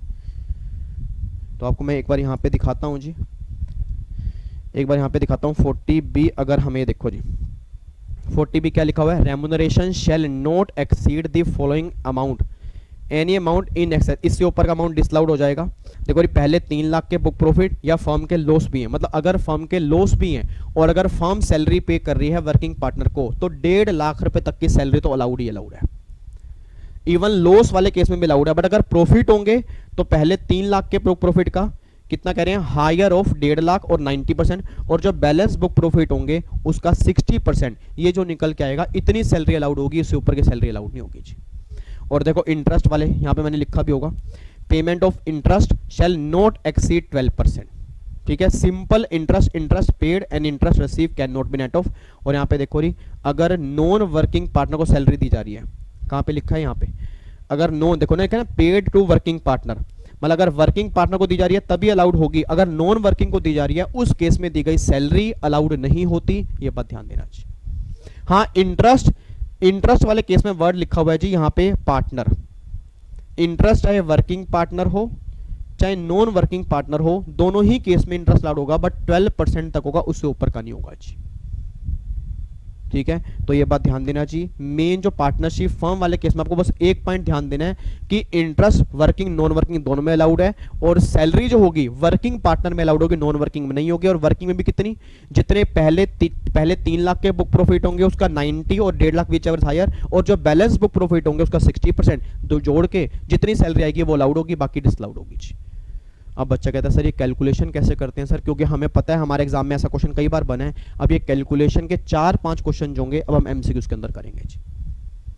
ठीक है, एक बार प्रोविजन हमारे हो चुके हैं, आपसे मैं हाथ जोड़ के रिक्वेस्ट करूंगा, आपके पास ये लगा लो, आज अभी हमारे कितने बज गए हैं, 8:15 बज गए ना, 8:15 के अप्रोक्सीमेट हो गए हैं। ठीक है, अब आपके पास ये लगा लो अप्रोक्सीमेट 20-22 घंटे का टाइम बचा है आपने एक दिन में पीजीबीपी के सारे प्रोविजन एक बार फटाफट से रीड कर लेना, ताकि कल शाम को 7 बजे जब हम इसके एमसीक्यूज करना स्टार्ट करें तो आपको तुरंत एमसीक्यूज क्लिक हो रहे हो जी। और मैं अप्रोक्सीमेट 60 एमसीक्यूज करूंगा। ये लगा लो जितने भी एमसीक्यूज मैं दूंगा ना, जितने भी एमसीक्यूज दूंगा, अगर आपके नंबर 80% से ज्यादा आ रहे हैं तो फिर तो पीजीपी के अंदर आप आगे बढ़ सकते हो। अगर 80% से नंबर कम आ रहे हैं तो फिर आपको बहुत हार्ड वर्क करना पड़ेगा, यह बात ध्यान देना चाहिए। और जो रेगुलर बैच वाले बच्चे हैं ना, नालायक बच्चे, अगर उनके 90 से कमाए फिर देख लेना जी। और बाकी जो बाकी बच्चे यूट्यूब फैमिली के, आप 80% का टारगेट लेके चलो। मैं ये नहीं कह रहा कि आप तो आपके में रेगुलर बैच ज़्यादा सही हो, तो भी कोई दिक्कत नहीं है। बट मैं ये बात कह रहा हूँ कि एमसीक्यूज की प्रैक्टिस जब हम कल करेंगे उससे पहले एक बार फटाफट से रिवीजन कर लेना, ताकि एमसीक्यूज में कोई दिक्कत ना हो जी। ठीक है, हाँ एमसीक्यूज पहले मैं टेलीग्राम पे डाल दूंगा जी। एमसीक्यूज पहले मैं टेलीग्राम पे डाल दूंगा, ताकि एक बार आप घर से खुद थोड़ी प्रैक्टिस करके आओ, ताकि जब मैं यहाँ पे कराऊं तो आपको एमसीक्यूज और अच्छे समझ में आए। ठीक है, वो मैं कोशिश करूंगा कल दोपहर तक एमसीक्यूज बना के डाल दूंगा जी। सेट नंबर 1 डाल दूंगा, फिर सेट नंबर 2 ट्यूसडे को डालूंगा, क्योंकि दोनों सेट एक सेट नहीं डालूंगा, क्योंकि मुझे एमसीक्यूज बनाने हैं अभी। ठीक है, दोनों सेट में अलग अलग डालूंगा जी। और अगर मैं सेट नहीं डालता तो जो मैंने आपको स्कैनर दिया है उसमें से जो भी इंपॉर्टेंट क्वेश्चन होंगे उसको फिर हम डिस्कस करेंगे। बट मैं ये सोच रहा हूं कि स्कैनर में जो क्वेश्चन है उससे कुछ अलग क्वेश्चन मैं आपको पीजीपी की ओर दूं। ठीक है, तो अभी रात को बैठ के जीएसटी की जब मेरी रिवीजन क्लास होगी, अभी 10 बजे रिवीजन क्लास है ना जीएसटी की, 11 बजे खत्म हो जाएगी। उसके बाद रात को बैठ के पीजीपी के एमसीक्यूज बनाने की पूरी कोशिश करूंगा, ताकि कल दोपहर तक मैं आपको एमसीक्यूज दे दूं।